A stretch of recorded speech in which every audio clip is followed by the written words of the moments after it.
गुरुर्विष्णुः गुरुर्देवो महेश्वरः गुरुसाक्षात् परब्रह्म तस्मै श्रीगुरवे नमः।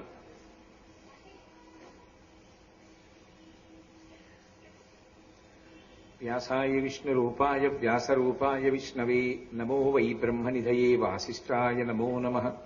कूजन्तम् राम रामीति मधुरम् मधुराक्षरम् आरुह्य कविताशाखाम् वन्दे वाल्मीकिकोकिलम्।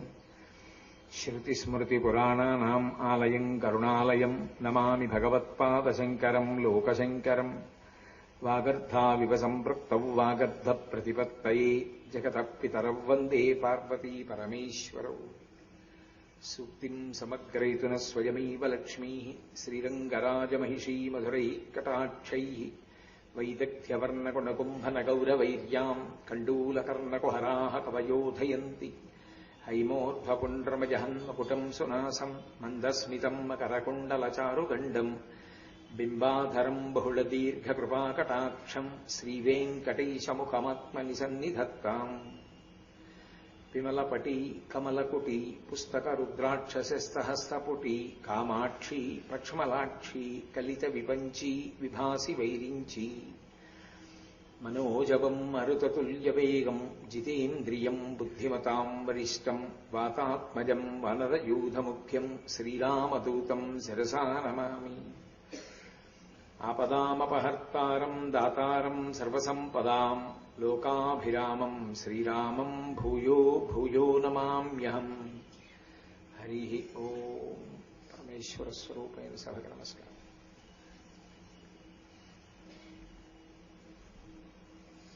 మనం లౌకికంగా వంశము అని ఒక మాట చెప్తాం. అందులో ఏదైనా వివాహం జరుగుతోందనుకోండి, ఆ అమ్మాయి ఎవరి ముని మనవరాలు, ఎవరి మనవరాలు, ఎవరి కుమార్తె, ఈ మూడు చెప్పి కన్యాదానం చేస్తారు. అలాగే పితృకార్యం చేశారనుకోండి, పితృ పితామహ ప్రపితామహానాం, తండ్రి తాత ముత్తాత ముగ్గురి పేర్లు చెప్పి పెడతారు.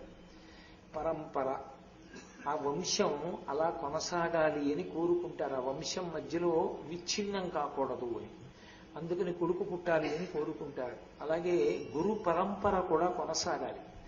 ఎందుకు కొనసాగాలి గురు పరంపర అంటే, గురు పరంపర కానీ ఆగిపోతే దిశానిర్దేశకత్వం చేసేవాడు ఉండడు. భగవంతుని వైపుకి నడవడానికి అసలు మార్గమేమి అన్నది చెప్పేవాడు ఉండడు. అలా చెప్పేవాడు లేకపోతే ఎవడికి తోచింది వాడు చెప్పేవాళ్ళు బయలుదేరతారు. బయలుదేరితే ఏమైపోతుందంటే, మేము భగవంతుణ్ణి చేరుకునే మార్గంలో నడుస్తున్నాం అనుకుని తప్పు త్రోవలో నడిచి జీవితాలను పాడు చేసుకుంటారు. అందుకని వేదప్రోక్తమైనటువంటి విధానాన్ని ఉపదేశించడం కోసం ఎప్పుడూ కూడా గురు పరంపర కొనసాగుతూ ఉండాలి. అందుకే చూడండి, నిన్ననే నేను మీతో మనవి చేశాను, భవశంకర దేశికమే శరణం అంటారు. దేశికుడు అంటే దిశని సూచించువాడు.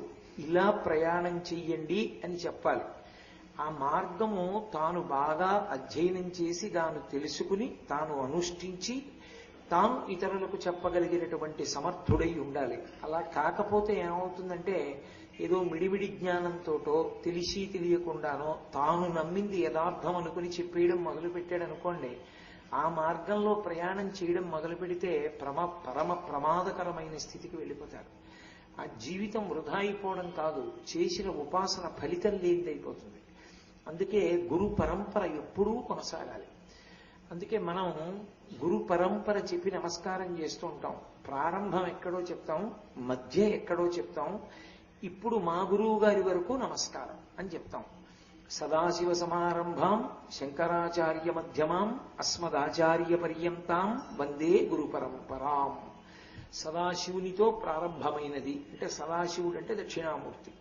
దక్షిణామూర్తితో ప్రారంభమై మధ్యలో శంకర భగవత్పాదులుండి ఈ చివరకు వచ్చేటప్పటికి ఇప్పుడు నాకు ఉపదేశం చేసినటువంటి మా గురువు గారు ఎవరున్నారో ఆ గురువు గారి పర్యంతము, ఆ గురు పరంపరకంతటికీ నమస్కరించుతున్నాను. ఇందులో మీరు చూడండి, లౌకికంగా కూడా తండ్రి తెలుస్తాడు, తండ్రి పేరు తెలుస్తుంది, తాత పేరు తెలుస్తుంది, ముత్తాత పేరు తెలుస్తుంది. ముత్తాత పైన ఉన్నటువంటి వాళ్ళ పేర్లు తెలియచ్చు, తెలియకపోవచ్చు. ముత్తాత పేరు వరకు మాత్రం తెలియకపోవడం చాలా తప్పు, తెలిసి ఉండి తీరాలి. ఆ పైన తెలియకపోతే పెద్ద దోషం ఏం కాదు. వంశమునందు పూర్వులు అని పిలుస్తారు. అలాగే గురు పదవి యందు కూడా ఒక విధానం ఉంటుంది. ఇప్పుడు మీకు తేలికగా అర్థం అవ్వాలి అంటే, నేనున్నాను అనుకోండి, నాకు ఒక గురువు గారు ఉన్నారు. ఆ గురువు గారిని గురువు అని పిలుస్తాం. ఎందుకంటే గురువు అంటే గు అంటే చీకటి, రు అంటే తొలగించేవాడు. చీకటిని తొలగించి అజ్ఞానాన్ని తొలగించి జ్ఞానం అనేటటువంటి జ్యోతిని చూపించి దారి చూపిస్తారు కాబట్టి గురువు. మా గురువు గారు ఉంటారు, మా గురువు గారికి ఒక గురువు గారు ఉంటారు. పరంపర కదూ, ఆ మార్గం అలా వస్తూ ఉంటుంది. మా గురువు గారిని పరమ గురువు గారు అంటారు. ఉదాహరణకి ఏదో ఈ సంవత్సరం వ్యాస పూర్ణిమకి మా గురువు గారు వచ్చారనుకోండి. మా గురువు గారు వస్తే నాకు శిష్యులైన వారు ఎవరైనా ఉంటే వారు అప్పుడు మా గురువు గారిని ఏమనాలంటే పరమ గురువు గారు అనాలి. గురువు యొక్క గురువు పరమ గురువు. పరమ గురువు గారు పరమేష్టి గురువు. పరమేష్టి గురువు యొక్క గురువు పరాపర గురువు. పరాపర గురువు యొక్క ముందు గురువులు పూర్వాచార్యులు అంటారు. అందుకే మంగళాశాసనపరై మదాచార్య పురోగమై సర్వైశ్చ పూర్వైరాచార్యై సత్కృతాయాస్తు మంగళం. పూర్వాచార్యులు అని పిలుస్తారు. అందుకని గురువు, పరమ గురువు, పరమేష్ఠి గురువు, పరాపర గురువు, పూర్వాచార్యులు, అది పరంపర నడుస్తూ ఉంటుంది.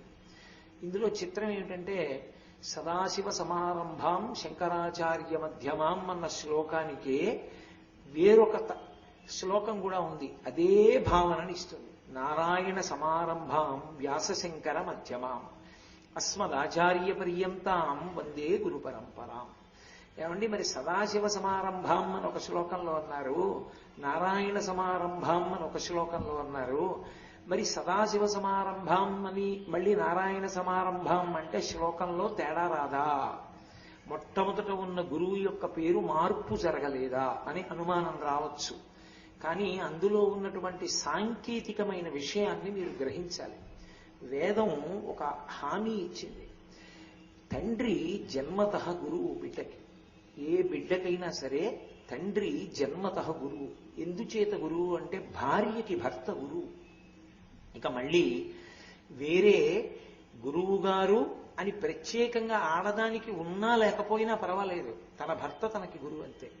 యోమీ దీనోవా రాజ్యహీనోవా యోమీ భర్త సమే గురు తం నిత్యమనురక్తాస్మి యథారూపాం సువర్చల అంటుంది సీతమ్మ సుందరకాండలో.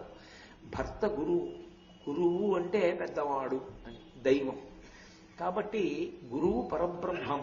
మనం శ్లోకం చెప్తుంటాం, గురుర్బ్రహ్మ గురుర్విష్ణు గురుర్దేవో మహేశ్వర గురు సాక్షాత్ పరబ్రహ్మ తస్మై శ్రీ గురవే నమః. ఇందులో అసలు ఒక పెద్ద చమత్కారం. గురువు బ్రహ్మ, గురువు విష్ణువు, గురువు మహేశ్వరుడు, గురువు పరబ్రహ్మ, అందుకు నమస్కారం అంటే ఆ నమస్కారం గురువు గారికి చెందదు. ఎందుకు చెందదో చెప్పనా? బ్రహ్మగారికి మనస్ఫూర్తిగా నమస్కారం చెయ్యరు. ఎందుకు చెయ్యరు అంటే ఓ కారణం ఉంది. నేను గత జన్మల్లో చేసుకున్న కర్మను అనుసరించి నాకు ఈ జన్మ ఇచ్చేసాడు ఆయన, అయిపోయింది. ఇక నేను కొత్తగా ఇప్పుడు నమస్కారం చేస్తే ఏమిటి వస్తుంది? మళ్ళీ ఇప్పుడు నీ చేసే పాపపుణ్యాలని బట్టి ఆయన నాకు జన్మనిస్తాడు.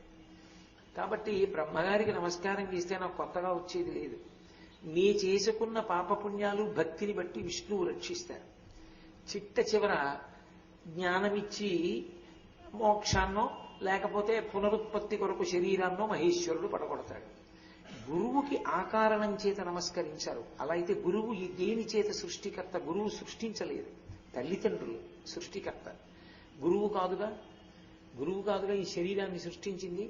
మరప్పుడు గురువు బ్రహ్మ ఎలా అయ్యాడు అంటే, బ్రహ్మ శరీర సృష్టి వలన కాదు, బ్రహ్మ జ్ఞానమునిచ్చిన కారణం చేత. గురువు గారు జ్ఞానాన్ని ఇస్తాడు, భక్తిని ఇస్తాడు. భక్తితో కర్మ చేయగలిగినటువంటి స్థితిని కల్పిస్తాడు తన బోధ చేత. కానీ అది మళ్ళీ వైక్లభ్యములను పొందుతూ ఉంటుంది. ఒకసారి భక్తి ఏర్పడింది అనుకోండి, అది స్థిరంగా ఉండిపోతుంది అనుకోవడానికి అవకాశం ఏం లేదు. అందుకే మీరు నన్ను కొంచెం విశాల హృదయంలో అర్థం చేసుకుంటాను అంటే, నేను వేదాంతంలో ఒక తాత్పర్యం చెప్తాను. ఎవరికి చాలా చిన్న వయస్సులో భక్తి అలవడిందో వారిది పరిణత భక్తి. అంతకు ముందు కొన్ని జన్మల పాటు ఉపాసన నడిచిందని గుర్తు. మధ్య వయస్సులోనో వృద్ధాప్యంలోనో వచ్చిందనుకోండి భక్తి, అది ఇంకా బాగా పాదుకున్న భక్తి కాదు. అది ఇంకా ఉత్తర జన్మల్లో బాల్యం నుంచే ఆ భక్తితో ఉండగలిగిన స్థితి ఏర్పడాలి. అలా ఏర్పడాలంటే పుట్టుకతో భగవంతుని యందు ఆ అనురక్తి కలగాలి. అది గత జన్మ వాసనాబలం. భగవంతుడు భగవంతుడు భగవంతుడిని తిరిగి తిరిగి తిరిగి తిరిగి ఆయన మీద మమకారంతోనే శరీరం వదిలేశాడు. పుట్టుకతో వచ్చేస్తుంది భక్తి, ప్రహ్లాదుడికి వచ్చినట్టు. అది తరించిపోతున్నాడు అనడానికి దగ్గర. అందుకే మీరు మహాత్ముల చరిత్రలు చూడండి, సాధారణంగా బాల్యం నుంచే భక్తి అలవడుతుంది. కాబట్టి ఈ భక్తి యందు ఉత్థాన పతనాలు ఉంటాయి. భక్తి కదిలిపోతూ ఉంటుంది. చాలా భక్తిగా ఉన్నవాడు భక్తి వదిలిపెట్టేస్తాడు. ఏదో ఆపద వస్తుంది, నేను ఇంకా దేవుణ్ణి నమ్మట్లేదండి, పూర్వం తిరిగేవాడిని, సంధ్యావందనం అవి చేసేవాడిని, అవన్నీ ఉట్టిది, నేను ఇప్పుడు అవన్నీ మానేశానండి అంటే మళ్ళీ ఏదో కొన్నాళ్ళు పోయిన తర్వాత మళ్ళీ ఆ మార్గంలోకి వస్తాడు. అంటే భక్తి యందు ఉత్థాన పతనములు ఉంటాయి. నిలబడడం, జారిపోవడం జరుగుతాయి. ఇలా నిలబడి జారిపోకుండా కష్టమన్నది రాకుండా ఎలా ఉంటుందా? మనుష్య శరీరంలో ఉన్నావంటే పాపపుణ్యాలు చేశావు కాబట్టే మనుష్య శరీరంలో ఉన్నావు. కేవలం పుణ్యం చేస్తే దేవతగా ఉండు. కాబట్టి దుఃఖం రాకుండా ఎందుకు ఉంటుంది? దుఃఖం వచ్చింది కాబట్టి భగవంతుడిని గట్టిగా పట్టుకోవాలి. మళ్ళీ అలాంటి పాపం చేయకుండా నన్ను రక్షించమని అడగాలి అని బోధ చేసి భక్తి చెడిపోకుండా రక్షిస్తాడు గురువు. అందుకని విష్ణు సామాన్య సృష్టి వలన అని అన్వయం చేయకూడదు. భక్తిని ఇచ్చాడు కాబట్టి బ్రహ్మ, భక్తిని రక్షించాడు కాబట్టి విష్ణువు. చిట్ట చివరికి అజ్ఞానం కొద్దిగా ఉండిపోతూ ఉంటుంది. ఆ ఉండిపోతున్న అజ్ఞానాన్ని శిల్పి ఉలిమి చెక్కినట్టుగా శుతిమెత్తగా కొట్టవలసిన చోట శుతిమెత్తగా కొడుతూ, గట్టిగా కొట్టవలసిన చోట గట్టిగా కొడుతూ, కళ్ళు చెక్కేటప్పుడు ఎంత జాగ్రత్తగా చెక్కుతాడో అలా చెక్కుతూ, ఒక్కొక్క చోట గట్టిగా కొట్టవలసిన చోట గట్టిగా కొడుతూ అజ్ఞానాన్ని పూర్తిగా తొలగతోస్తాడు కాబట్టి మహేశ్వరుడు. ఈ మూడు కలిపిన స్వరూపమై తానుండి ఎప్పుడు ఏది చెయ్యాలో అది చేస్తూ పెడతాడు కాబట్టి పరబ్రహ్మము. అందుకని గురుర్బ్రహ్మ గురుర్విష్ణు గురుర్దేవో మహేశ్వర గురు సాక్షాత్ పరబ్రహ్మ తస్మై శ్రీ గురవై నమః. అంతేగాని గురువుగారు బ్రహ్మ అండి, గురువుగారు విష్ణు అండి, గురువుగారు శివుడండి అని అర్థం చెప్పకూడదు దానికి. అలా అయితే సృష్టికి స్థితికి లయకి కారణమవుతాడు. అది అర్థం ఉండదు అప్పుడు. జ్ఞానపరంగా వచ్చేటటువంటి శ్లోకం ఆ శ్లోకం. అందుకని గురువుకి నమస్కరిస్తున్నాను. అప్పుడు గురువుకి శిష్యుడితో అనుబంధం వచ్చింది. లేకపోతే ఆ శ్లోకం అనుబంధాన్ని ఇవ్వదు గురు శిష్యుల మధ్య. కనుక గురు పరంపర యందు కూడా సదాశివ సమారంభం అన్నవాళ్ళు నారాయణ సమారంభం అని మళ్ళీ శ్లోకం ఎందుకు మారిందండి? వెనక్కి రండి అంటే భర్త సహజంగా గురువు, తండ్రి పుట్టుకతో గురువు అంతే. మళ్ళీ ఇంకా తండ్రి వేరొకడు అనడానికి శాస్త్రం అంగీకరించదు. తండ్రియే గురువు. అందుకే మీరు చూడండి, ఇప్పుడు ఈ బాబు ఉపనయనం చేసుకొచ్చాడు ఇక్కడికి. ఉపనయనంలో అతనికి బ్రహ్మోపదేశం ఎవరు చేశారు? వాళ్ళ నాన్నగారు చేస్తారు. అతనికి గాయత్రీ మంత్రం ఎవరిచ్చారు? వాళ్ళ నాన్నగారు ఇచ్చారు. వాళ్ళ నాన్నగారు కాకుండా ఇంకోళ్ళు ఇవ్వడానికి అవకాశం లేదు. వాళ్ళ నాన్నగారే ఇవ్వాలి. వాళ్ళ నాన్నగారే ఇవ్వాలని ఎవరు విధించారు? వేదం విధించింది. వేదం ఎవరు? పరమేశ్వరుడు. అంటే ఇప్పుడు తండ్రి ఈ పిల్లవాడికి జన్మతః ఎవరసలు? గురువు. ఆయన తప్ప వేరొకడు గాయత్రి ఇవ్వకూడదు. ఆయన ఇవ్వలేదనుకోండి, ఇతనికి కర్మాధికారం లేదు. అలా కూర్చోవడమే గాయత్రి చేయకుండా. ఆయన ఇచ్చారు కాబట్టి ఆ పిల్లాడంత వైదికంగా వచ్చి కూర్చుని శంకర జయంతి జరుగుతోంది, గురు వైభవం చెప్తున్నారు, మనం తెలుసుకోవాలి అని ఒక్కడు హైదరాబాద్ నుంచి బయలుదేరి వచ్చి కూర్చుని వింటున్నాడు ఉపన్యాసాలు. అందుకని తండ్రి జన్మతః గురువు. తండ్రి జన్మతః గురువైనప్పుడు పరంపర యందు కూడా ఈ రహస్యాన్ని చెప్పడానికి, ఈ సాంకేతిక విషయాన్ని సూచించడానికి తండ్రి కొడుకుల సంబంధం ఉన్న వాళ్ళని తీసుకొచ్చి గురు పరంపరలోకి కలుపుతారు పేరు మార్చి. అంతేకాని నారాయణుడు ఒకడు సదాశివుడు ఒకడు అని అర్థం చెప్పకూడదు. ఏదోనండి ఆయనకి సరదా పుట్టింది అందుకని సదాశివుడు అన్నాడు, ఈ సరదా పుట్టింది నారాయణుడు అన్నాడండి, ఏమో మరి అలాగే అనాలండి ఇలాగే అనాలండి అని చెప్పి దెబ్బలాడుకోకూడదు పేర్లు పెట్టి. నారాయణ శబ్దం ఎందుకు ఉపయోగిస్తారంటే తండ్రి గురువు అన్నది నిర్ధారించడానికి నారాయణ శబ్దం వేస్తారు. ఎందుకని? నారములన్నిటికీ ఆయన ఆయనమై ఉన్నాడు, సమస్త జీవులకు ఆయన ఆధారమై ఉన్నాడు. అప్పుడు కొడుకుతనం ఎక్కడ మొదలవుతుందంటే నారాయణ శబ్దం వాడితేనే కొడుకుతనం వస్తుంది, లేకపోతే కొడుకు శబ్దం రాదు. ఎందుకని? ఈ సృష్టి చెయ్యవలసిన బ్రహ్మగారు ఎక్కడి నుంచి వచ్చాడు? నారాయణుని నాభికమలంలోంచి వచ్చాడు. ఆ బ్రహ్మగారు సృష్టి చేస్తే కదా మనందరం వచ్చాం. కాబట్టి ఇప్పుడు సృష్టికర్త అయిన బ్రహ్మ ఎవరికి కొడుకై ఉన్నాడు? నారాయణునికి కొడుకై ఉన్నాడు. నారాయణునికి బ్రహ్మగారు కొడుకై ఉంటే అందరికీ గురు పరంపరలోకి ఎవరొచ్చి తీరాలి? బ్రహ్మగారు రావాలా వద్దా? సృష్టికర్త కాబట్టి ఆయన రావాలా వద్దా? రావాలంటే నారాయణుడు రావాలా వద్దా తండ్రి గురువు కింద? ఈ రహస్యాన్ని సూచిస్తే ఓ తండ్రిని నేను స్వతహాగా జన్మతః నా కొడుక్కి గురువుని. ప్రతి పిల్లవాడు ఏం తెలుసుకుంటాడు? నా తండ్రి గురువు, నా తండ్రి మాట నేను ఔదలదాల్చాలని తెలుసుకుంటాడు. అందుకని నారాయణ సమారంభాం వ్యాసశంకర మధ్యమాం అస్మదాచార్య పర్యంతాం వందే గురు పరంపరాం. శంకరాచార్యుల వారు వైశాఖ శుక్ల పంచమి నాడు కాలడిలో అవతరించారు.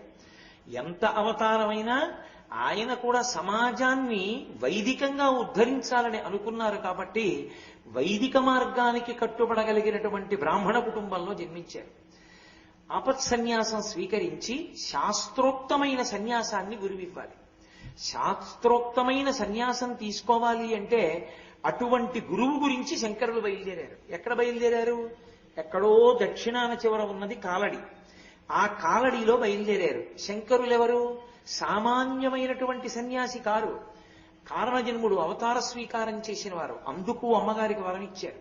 శంకరాచార్యుల వారు అవతార పురుషుడు, కానీ ఆర్యాంబ అవతారం కాదు. ఆవిడ అందరిలాగే సామాన్య స్త్రీ అయినప్పుడు ఆమె అవతార స్వరూపం కాకపోతే ఆవిడ తరించాలి అంటే ఎవరి వల్ల తరిస్తుంది? కొడుకు చేస్తేనే. ఉన్నదొక్కడే కొడుకు. అమ్మ కన్నా గొప్పది ఇంకోటి లేదని నిన్ననే నేను మీకు సన్యాస ధర్మంలోంచి కూడా చూపించాను. చూపించినప్పుడు మరి అమ్మకి చెయ్యాలా వద్దా అంత్యేష్టి. అందుకే చేస్తానని ఒప్పుకున్నారు శంకరాచార్యుల వారు. వారు శాస్త్రాన్ని ఎక్కడా అధిగమించారు. శంకరుల జీవితం మొత్తం మీద శాస్త్రాన్ని ఒక్క అడుగు దాటి వెయ్యడం అన్నది మీకు కనపడదు. అందుకే ఉన్మృధిత కాల లాంఛనం, ఒక్క నల్లమత్సలేని వ్యక్తి అని పేరు పెట్టారు పద్మపాదాచార్యుల వారు. అంతటి మహాపురుషుడు శంకర భగవత్పాదులంటే. ఆయన బయలుదేరారు. ఎన్నాళ్ళు ఉంటారు? ఆయన 100 ఏళ్ళు ఉంటానని చెప్పలేదు. ఆయన 8 ఏళ్ళు ఉంటానన్నారు. అప్పటికి అయిపోయింది. 5 సంవత్సరాలకు ఉపనయనం అయిపోయింది. చాలా తొందరగా సన్యాసం స్వీకరించేశారు. అవతార పరిసమాప్తి అయిపోతుంది. మరి వైదిక మార్గాన్ని రక్షించేవాడు ఎవరు దేశంలో? అందుకే వ్యాస భగవానుడు కోరుకున్నాడు. బదరీనాథులో వ్యాస దర్శనం అవ్వాలని కోరుకుంటారు మహాత్ములందరూ. మీరు ఒక్కటే గుర్తుపెట్టుకోండి, ఎప్పుడైనా వాంగ్మయాన్ని పరిశీలనం చేసేటప్పుడు వీరికి వ్యాస దర్శనమైనది అని ఎక్కడైనా కనపడింది అనుకోండి, మీరు వెంటనే పుస్తకానికి ఆయనకి ఓ నమస్కారం చేయాలని గుర్తు. వ్యాసుడంటే అంత గొప్ప స్థితి. అటువంటి వ్యాసుడు గోవింద భగవత్పాదులకు దర్శనమిచ్చాడు.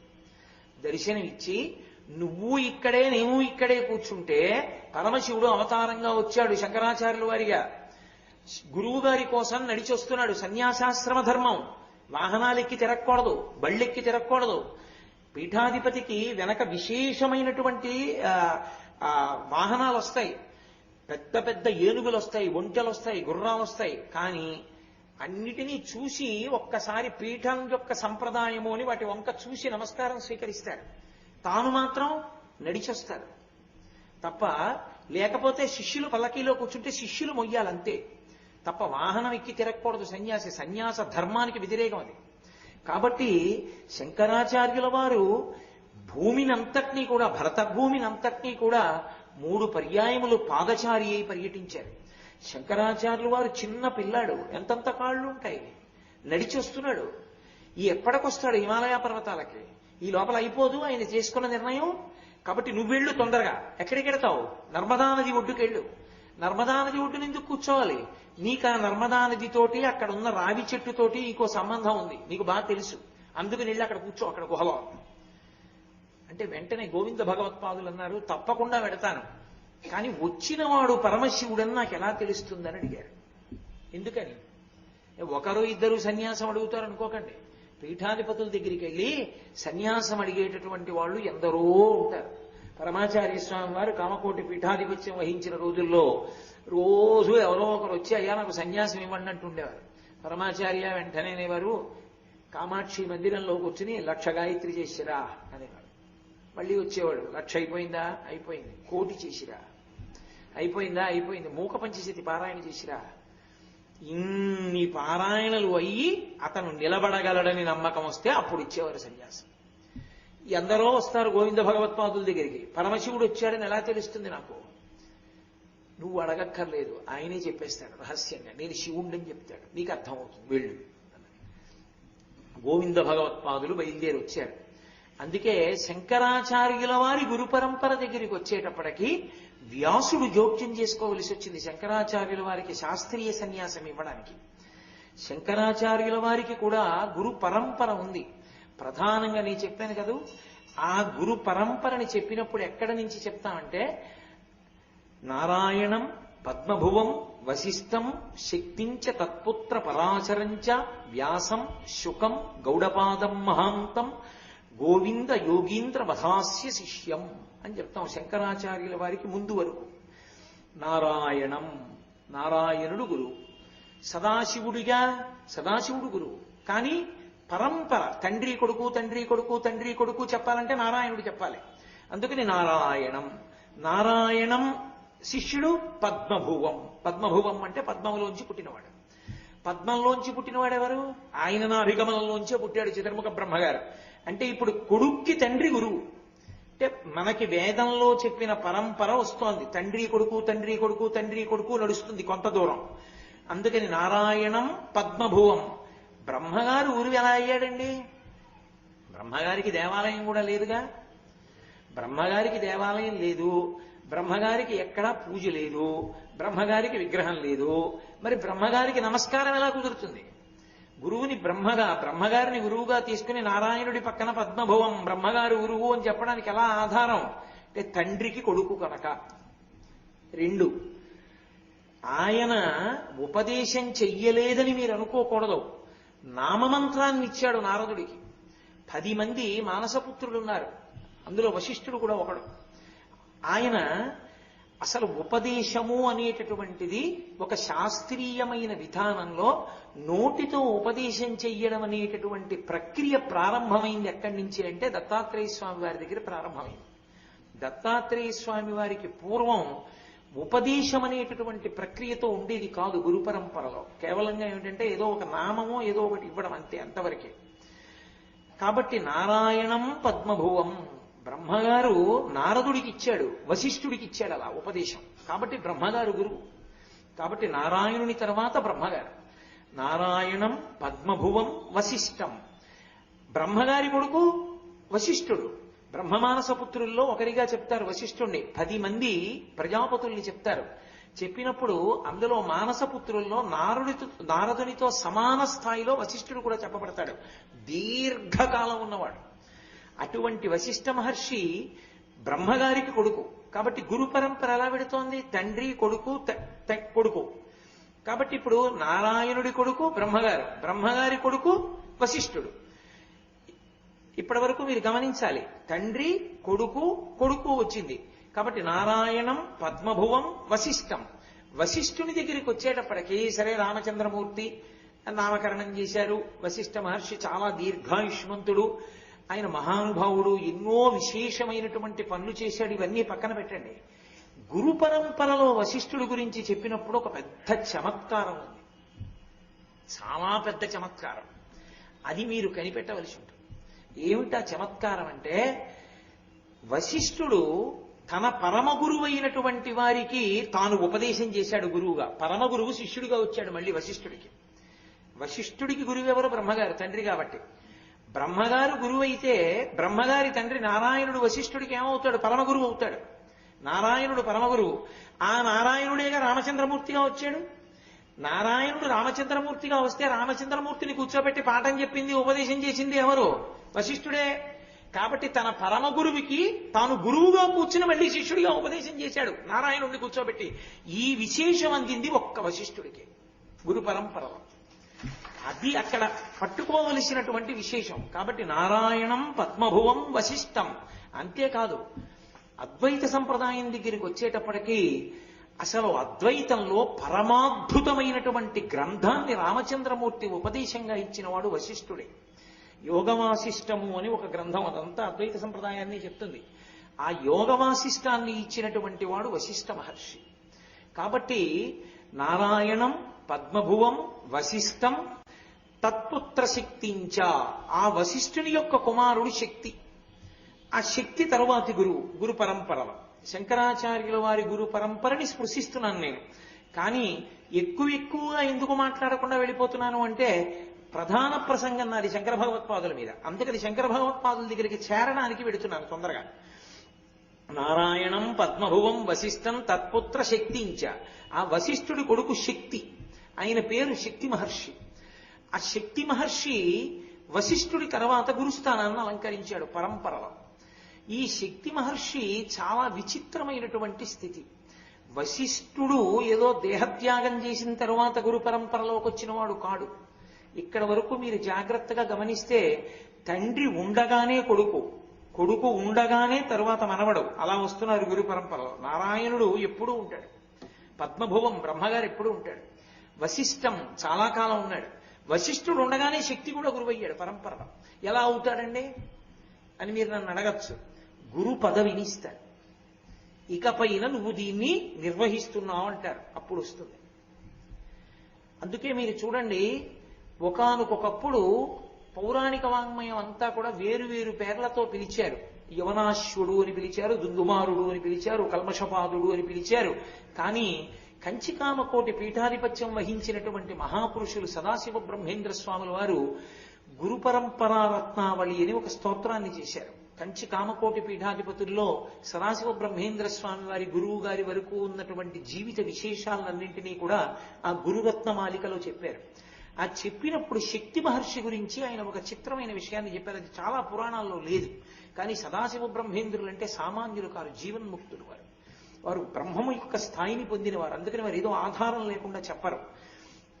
ఒకానొకప్పుడు ఒక మహారాజు ఉండేవాడు. ఆయన యువనాశ్వుడు అనండి, ఏదనండి, కల్మషపాదుడు అని లోకంలో ప్రచారం ఆయనకి. ఆ కల్మషపాదుడు ఒకానొక సమయంలో వశిష్ఠ మహర్షిని భోజనానికి పిలిచాడు. అంతఃపురం ఏదో పితృకార్యానికి వశిష్ఠుడు వెళ్ళాడు బ్రహ్మస్థానంలో. భోజనం పెట్టాడు. భోజనం తింటుంటే వశిష్ఠ మహర్షికి అనుమానం వచ్చింది, భోజనంలో ఏదో తేడా వచ్చింది.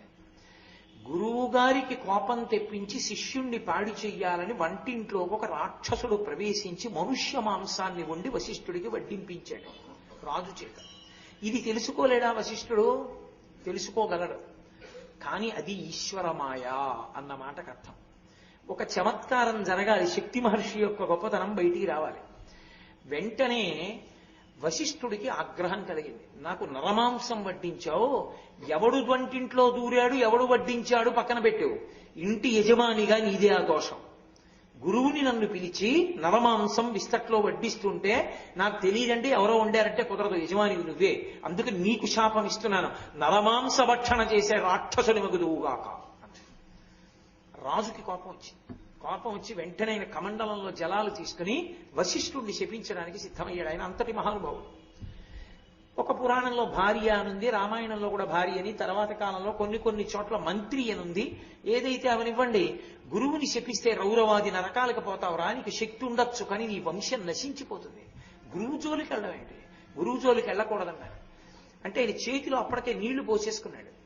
ఆ నీళ్లు ఎక్కడ విడిచిపెడితే ఆ భాగం కాలిపోతుంది, భూమి మీద పోస్తే భూమి కాలిపోతుంది. కాబట్టి ఇప్పుడు ఈ నీళ్లు ఎక్కడ పోయానని అడిగాడు. నీ మీదే పోసుకోవాలి. తన మీద పోసుకుంటే తన ఒళ్ళు కన్నాలు పడిపోతుందని తన పాదముల మీద పోసుకున్నాడు. పోసుకుంటే కొత్త ఉడికిపోయి ఆ మాంసం బయటికి వచ్చేసి పాదాలు కాలిపోయాయి, వివర్ణమైపోయాయి. అందుకని కల్మషపాదుడు అని పేరు వచ్చింది. ఆ రాజు వశిష్ఠ మహర్షి శాపానికి నరమాంస భక్షణ చేసేటటువంటి రాక్షసుడిగా మారిపోయాడు. మారిపోయి వశిష్ఠుని కుమారుడైన శక్తి మహర్షి కనబడితే ఆయన్ని తినడానికి మీద పడ్డాడు. కొన్ని చోట్ల మింగేడు అని కూడా ఉంది. కానీ గురురత్నమాలికా స్తోత్రాన్ని నేను ఆధారం చేసి మాట్లాడుతున్నాను. శక్తి మహర్షి దగ్గరికి వెళ్ళేటప్పటికీ శక్తి మహర్షి అలా నిలబడ్డారు, వశిష్ఠుని కుమారుడు. ఆయన అలా నిలబడేటప్పటికీ ఆ శక్తి మహర్షి తండ్రి అయిన వశిష్ఠుడు ఇచ్చినటువంటి శాపం వశిష్ఠుడి ప్రమేయం లేకుండా పోయింది. ఆ శక్తి మహర్షిని చూసేటప్పటికీ అతనికి ఉన్నటువంటి ఆ రాక్షసత్వం విరిగిపోయిందంతే. విరిగిపోయి మళ్ళీ రాజైపోయాడు. అంటే శక్తి మహర్షి ఎంత పరబ్రహ్మంగా ఈ భూమి మీద నడిచాడో చూడండి. అంతటి మహానుభావుడు. అద్వైత సంప్రదాయంలో మహాపురుషుడిగా చెప్పబడిన వారిలో ఒకరు శక్తి మహర్షి. అందుకని నారాయణం పద్మభువం వశిష్టం శక్తించ తత్పుత్ర పరాశరంచ. ఆ శక్తి మహర్షి యొక్క కుమారుడు పరాశరుడు, వశిష్ఠ మహర్షిగా మనవడం. ఈ శక్తి మహర్షికి ఈ పరాశర మహర్షి జన్మించేటప్పుడు చిత్రం జరిగింది. శక్తి మహర్షి యొక్క భార్య కడుపులో పరాశరుడు ఉండగా వశిష్ఠ మహర్షి ఆశ్రమంలో కూర్చుని ఉంటే తన కోడలి కడుపులోంచి వేదమంత్రాలు వినపడుతుండేవి. ఏమిటి నీ కడుపులోంచి వేదమంత్రాలు సుస్వరంగా వినపడుతున్నాయని వశిష్ఠుడు తెల్లబోయి దివ్య దృష్టితో చూశాడు. అసలు ఆమె కడుపులో ఉత్పన్నమవుతున్నప్పుడే అతను వేదమంత్రాలు చెప్తూ వేదమంత్రాల లోపల ఆమ్నాయం చేశాడు. తండ్రి అయిన శక్తి మహర్షి యొక్క తేజమైన కారణం చేత అమ్మ కడుపులో పిండంగా తయారవుతున్నప్పుడు వేదమంత్రాలు చెప్పాడు పరాశరుడు. అంతటి మహానుభావుడు. అసలు పరాశరుని గురించి చెప్పడం చాలా చాలా కష్టం. అందుకే పరాశరుడు యొక్క తేజస్సు తప్ప వేద విభాగం చెయ్యగలిగినటువంటి మహాపురుషుణ్ణి సృజించలేదని పరదేవత ఆయనకి కామప్రచోదనం చేసి సత్యవతి యందు వీర్యము నిక్షేపించేటట్టు చేసింది. ఆ సత్యవతి కారణ జన్మురాలు. మీరు మహాభారతం ఆదిపర్వంలో విన్నారు. మళ్ళీ నేను ఇప్పుడు వెనక్కి ఎక్కడికి వెళ్ళను. కాబట్టి ఆ పరాశర మహర్షి సత్యవతీదేవి యందు తన తేజస్సుని ఉంచిన కారణం చేత వేరొక మహానుభావుడు ఉద్భవించాడు. ఆయనే వ్యాస భగవానుడు. శక్తించ తత్పుత్ర పరాశరంచ. ఆ పరాశరుని యొక్క కుమారుడు వ్యాసం. పరాశర మహర్షి ఈ లోకానికి అందించినటువంటి గొప్ప కానుకలు రెండున్నాయి. ఒకటి వ్యాస మహర్షిని అందించాడు, రెండు విష్ణు పురాణాన్ని అందించాడు. విష్ణు పురాణాన్ని ఈ లోకానికి అందించిన వాడు పరాశర మహర్షే. అందుకే పరాశర మహర్షికి శంకర భగవత్పాదులు ప్రత్యేక వందనం చేశారు. అంతటి గొప్పవాడు పరాశరుడు. ఆ పరాశర మహర్షి యొక్క కుమారుడు వ్యాసుడు. వ్యాసుడి గురించి నేను ఎంత చెప్పినా తక్కువే. వ్యాసుడి గురించి చెప్పడం ఎవరికీ సాధ్యం కాదు.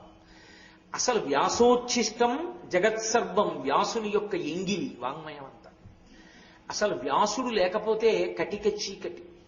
ఆ వ్యాసుడే కలియుగంలో ఉండేటటువంటి జనుల ఆయుర్దాయాన్ని దృష్టిలో పెట్టుకుని వేదాల్ని విభాగం చేసి ఒక్కొక్కరు కలియుగంలో 100 సంవత్సరముల కన్నా ఎక్కువ బ్రతకరు. కాబట్టి ఏ వేదాల్లో శాఖని తాను 100 ఏళ్లలో చదవగలడో అది నిర్ణయం చేసి వేద విభాగం చేసిన వాడు, బ్రహ్మసూత్రములను ఇచ్చినటువంటి వాడు, మహాభారతాన్ని ఇచ్చినవాడు, 18 పురాణములను ఇచ్చినటువంటి వాడు మహానుభావుడు వ్యాస భగవానుడే. ఆ వ్యాస భగవానుడి పేరు మీదుగానే గురు పౌర్ణమి చేస్తాం. గురు పౌర్ణమి వాడి పేరు మీద వీడి పేరు మీద చేసేది కాదు. గురు పౌర్ణమి అంటే వ్యాసుడి పేరు మీద చెయ్యాలి. గురువు గారిలో వ్యాసుణ్ణి చూసి నమస్కారం. అది వ్యాస పౌర్ణిమ. అంతేగాని గురు పౌర్ణమికి ప్రతివాడికి నమస్కారాలకి ప్రతివాడికి పూజలు లేవు. గురు పౌర్ణిమ అంటే వ్యాసుడికే పూజ. వ్యాస పంచకం వేసి చేస్తారు. 6 30 నిమ్మకాయల్లో ఆవాహన చేసి మంటపాలు వేయాలి, వేసి పూజ చేస్తారు. కాబట్టి ఆ పరాశరుని యొక్క కుమారుడు వ్యాసుడు, వ్యాసుని యొక్క కుమారుడు శుకుడు. ఇక్కడ వరకు మీరు ఒక గమ్మత్తు పట్టుకోవాలి. తండ్రి కొడుకు తండ్రి కొడుకు తండ్రి కొడుకు అలా వెడుతోంది గురు పరంపర. అందుకని నారాయణుడిని తీసుకొచ్చారు ముందుకి. నారాయణం పద్మభువం వశిష్టం శక్తించ తత్పుత్ర పరాశరంచ వ్యాసం శుకం. శుకుడి దగ్గరికి వచ్చేటప్పటికీ ఇక మిగిలిన వాళ్ళల్లా ఆయన కూడా భార్యతో ఉన్నాడు, బిడ్డలతో ఉన్నాడు అని చెప్పడానికి సావకాశం లేదు. ఎందుకు లేదో తెలుసా? ఈ పైన ఉన్న వాళ్ళ స్థాయి ఒకెత్తు, ఒక్క శుకుడి స్థాయి ఒకెత్తు. ఎందుచేత అంటే నేను మీకు తేలిగ్గా అర్థం అవ్వాలంటే ఒక్క మాటే చెప్పగలను. శుకోత్పత్తి గురించి చెప్తూ మహానుభావులు ఏమన్నారంటే, పరమేశ్వరుడు సృష్టి ఎందుకు చేస్తాడు అంటే కర్మ అనుభవించేటట్టు చెయ్యడానికి. ఇది ఎందుకు అంటే కర్మ అనుభవించడానికి సాధనం. గత జన్మలో చేసుకున్న పాపపుణ్యాలు దీంతో అనుభవించేస్తారు. అలా సృష్టించి సృష్టించి సృష్టించి సృష్టించి కొన్ని కోట్ల కోట్ల జీవరాశులను సృజించి విసిగిపోయాట ఈశ్వరుడు. అసలు అనుభవించడానికి కర్మ లేని పుట్టుకతో జ్ఞానిని ఒకడిని సృష్టిస్తా, అటువంటి మహానుభావుణ్ణి నా సంతోషం కోసం ఒకడిని పంపిస్తానన్నాడు. అలా వచ్చిన వాళ్ళు ఈ లోకంలో ఇద్దరు. ఒకడు వామదేవుడు, 2 శుకబ్రహ్మ. శుకుడికి పుట్టుకతో వైరాగ్యం, పుట్టుకతో బ్రహ్మజ్ఞానం. ఆయనకి ఒకరు చెప్పవలసిన అవసరం లేకపోయింది. ఆ దేవి భాగవతంలో ఆయన గురించి చెప్తూ అంతరిక్షత్వతాతోర్వాం అంటారు. ఆయనకి కావలసిన దండకమండలాలు కూడా అంతరిక్షంలోంచి కింద పడ్డాయి. అంతటి మహానుభావుడు. ఆఖరికి ఆయన నడిచి వెళ్ళిపోతుంటే వ్యాసుడు వెంటబడ్డాడు. పుత్రా పుత్రా పుత్రా అని. ఆయన పలకలేదు, చెట్లు చేమలు పక్షులు జంతువులు పలికాయి తండ్రి తండ్రి అని. అదేమిటి అంటే ఆయన బ్రహ్మమును పొందాడు. బ్రహ్మవిత్ బ్రహ్మైవ భవతి, పుట్టుకతో బ్రహ్మమును పొందేశాడు, ఉపనయనం కూడా అవ్వకుండానే. ఆ స్థాయిని పొందినవాడు కాబట్టి బ్రహ్మం అంటే అంతటా నిండిపోయి ఉంటుంది. తండ్రి కొడకా అని ఆయన పిలిస్తే ఆయన బ్రహ్మము అంతటా ఉన్నాడు కాబట్టి చెట్లు పుట్టలు అన్ని వ్యాసుడికి కొడుకై, అన్ని వ్యాసుడికి పుత్రులైపోయే తండ్రిని జగత్తంతా ఇచ్చాడు. అంటే శుకుని స్థాయి ఏమిటో మీరు ఆలోచించండి. అసలు శుకుడితో పోల్చడానికి ఇక ఎవరూ సరిపోరు. అందుకే శుకుడి ఒక్కడిది ఒక స్థాయి. అంత అద్భుతమైనటువంటి స్థితిని పొందేసిన వాడు. ఆ శుకబ్రహ్మ తర్వాత వచ్చినటువంటి వాళ్ళు వ్యాసం, శుకం, గౌడపాదం. ఇన్ని మలుపులు తిరిగిపోయింది. శుకుడి వరకు కొడుకులు, శుకుడి తర్వాత శుకుడి కొడుకు కాదు. పరబ్రహ్మ స్థాయిని పొందేసిన వాడికి ఇంకా కొడుకు పుట్టాడని చెప్పడం ఎలా కుదురుతుంది? పుట్టుకతో అంత వైరాగ్యం ఉన్నవాడికి. అందుకే ఇక కొడుకు కాదు గురువు. ఎవరు? గౌడపాదం సన్యాసి. గౌడపాదాచార్యుల వారు సన్యాసి. శుకాచార్యులు పరబ్రహ్మజ్ఞానం పుట్టుకతో విశేషమైన వ్యక్తి. అంతకు ముందు వరకు కుటుంబీకులు, అంటే సంసారం చేసిన వాళ్ళందరూ కూడా వచ్చారని చెప్పవలసి ఉంటుంది. కాబట్టి ఇన్ని మలుపులు తిరుగుతోంది. శుకుడి తర్వాత గౌడపాదాచార్యుల వారు వచ్చారు. శుకుడి తర్వాత సన్యాసి అయిన గౌడపాదాచార్యుల వారు శుకబ్రహ్మ దగ్గర ఎలా ఉపదేశం తీసుకున్నారు?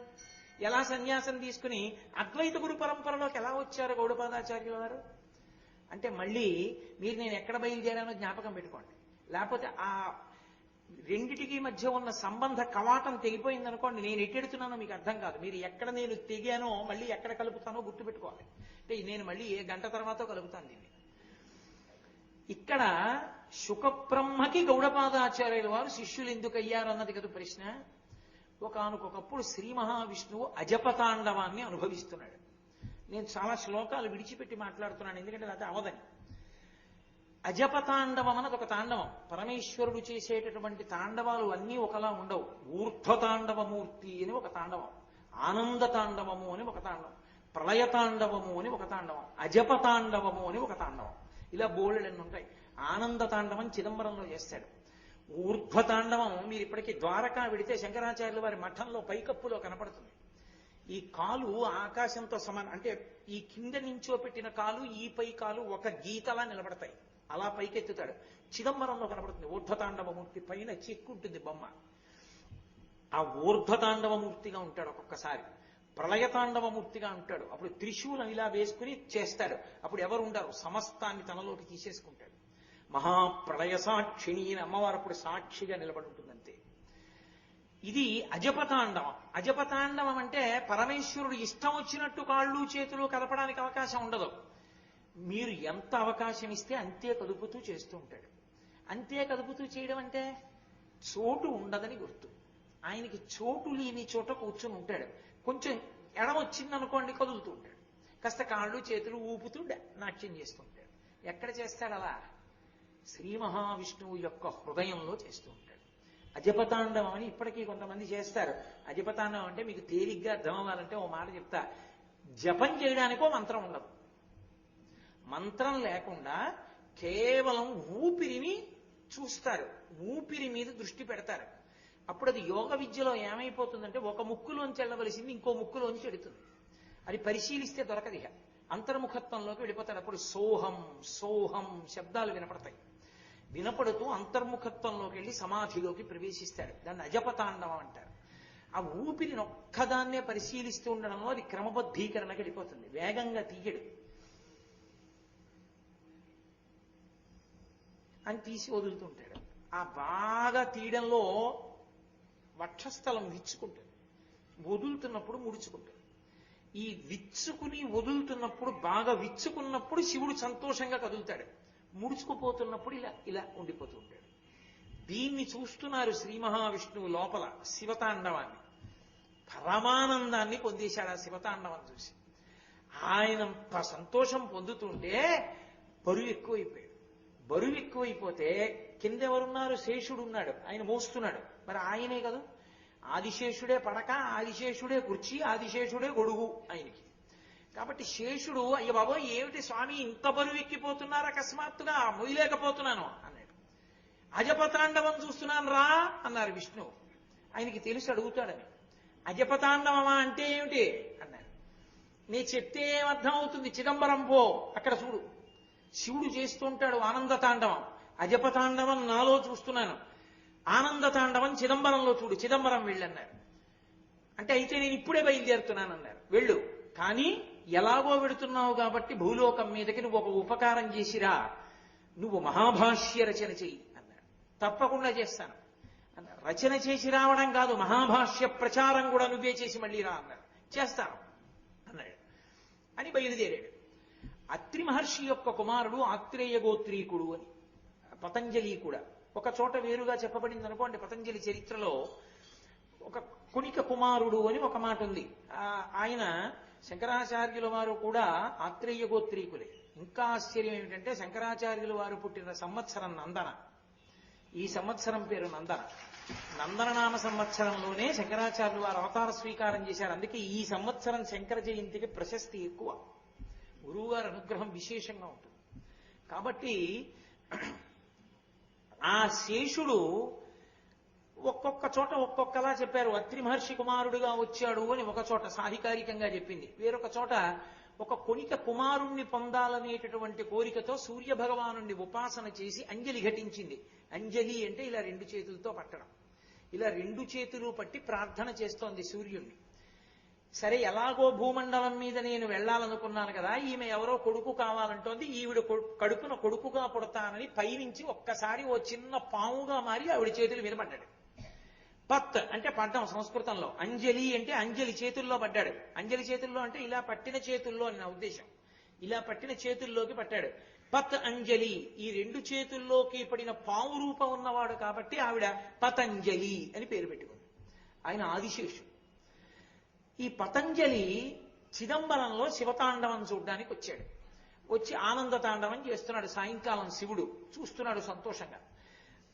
పరమశివుడు తాండవం చేస్తున్నప్పుడు సహకారం చేయకుండా చూసేవాళ్ళు ఇద్దరే ఉంటారు. వాళ్ళిద్దరే ఏ సహాయం చేయరు, ఏ వాద్యం మోగించరు, ఏ వీణా మోగించరు, ఏ తప్పెట్లు మోగించరు. ఇద్దరు చూస్తూ ఉంటారు. ఎవరో తెలుసా? ఒకడు వ్యాఘ్రపాదుడు, ఒకడు పతంజలి. పతంజలి కిందంతా పాము శరీరం, పైన మనుష్యుడి తల ఉంటుంది.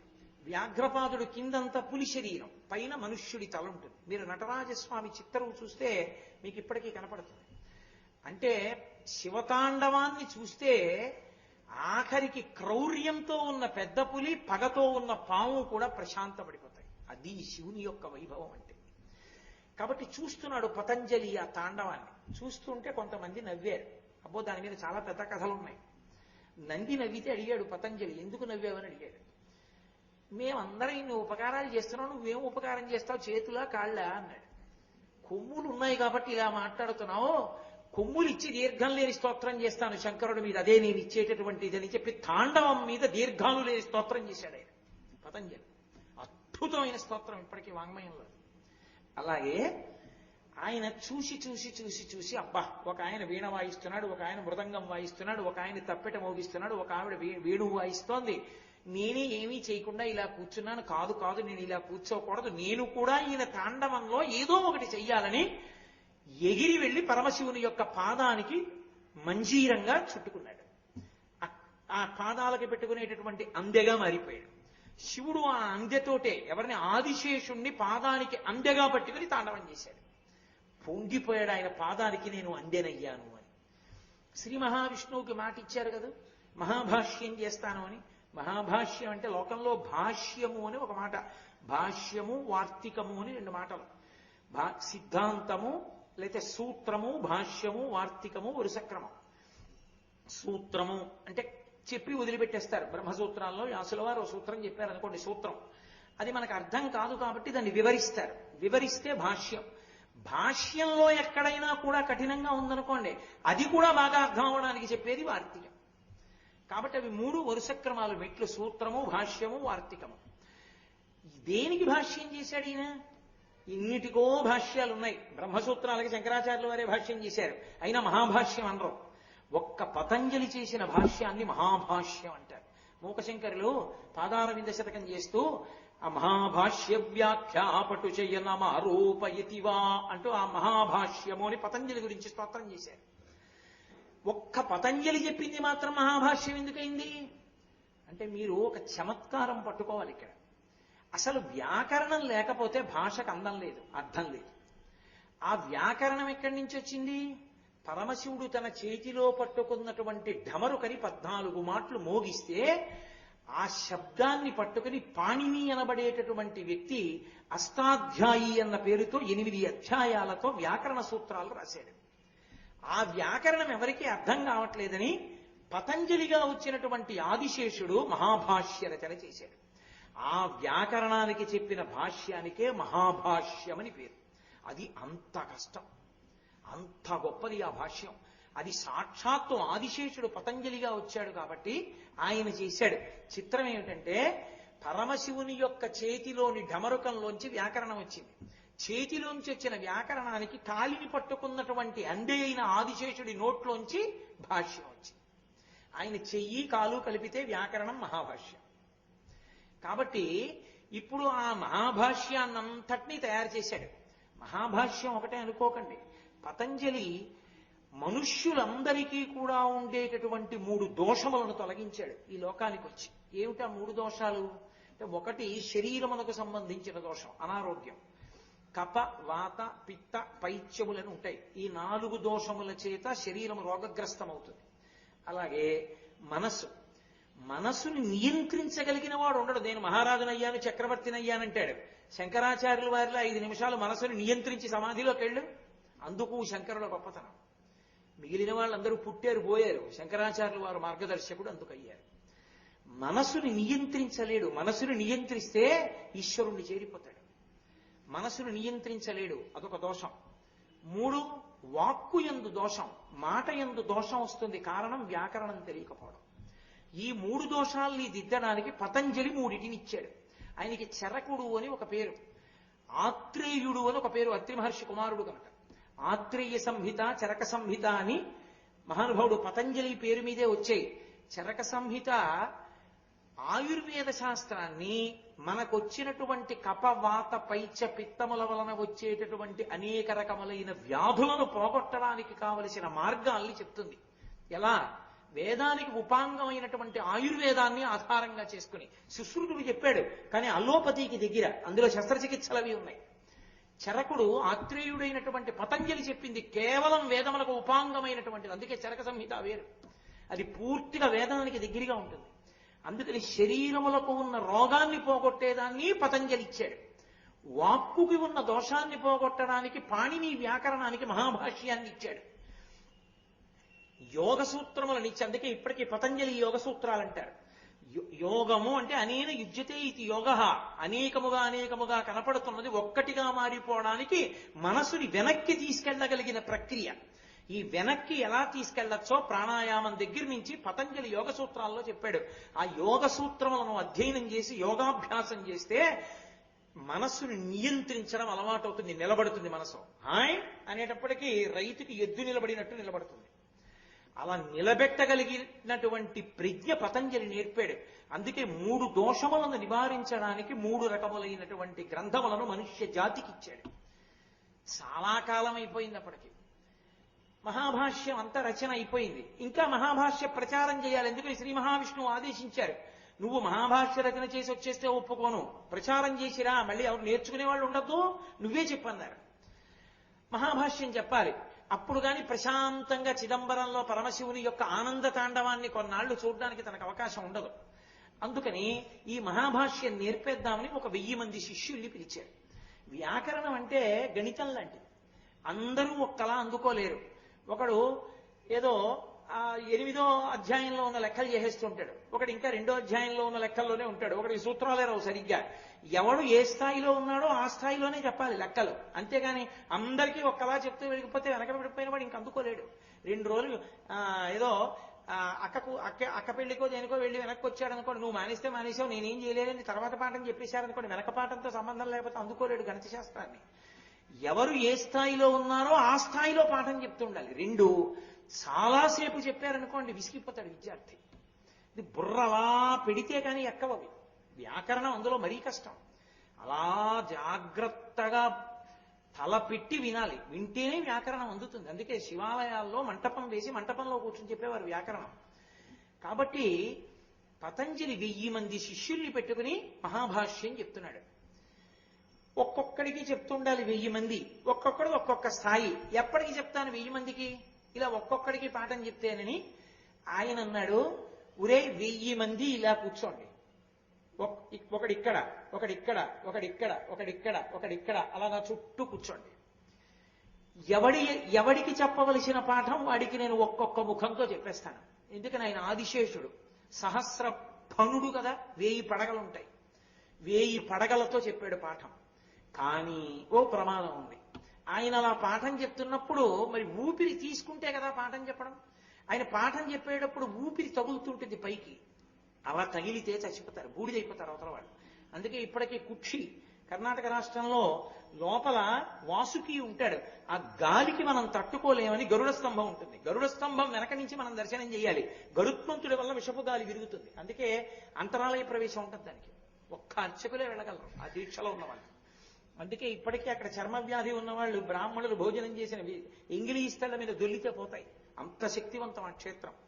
కాబట్టి ఆ పతంజలి 1000 పడగలతో ఆదిశేషుడిగా పాఠం చెప్తున్నప్పుడు శిష్యులు కాలిపోతారేమోనని, ఒరే నేను ఒక పరదా అడ్డు పెడతాను, పరదా వెనక నేనుంటాను, పరదా ముందు మీరుండండి. నా ఎదురుగుండానే కదా కూర్చుంటారు.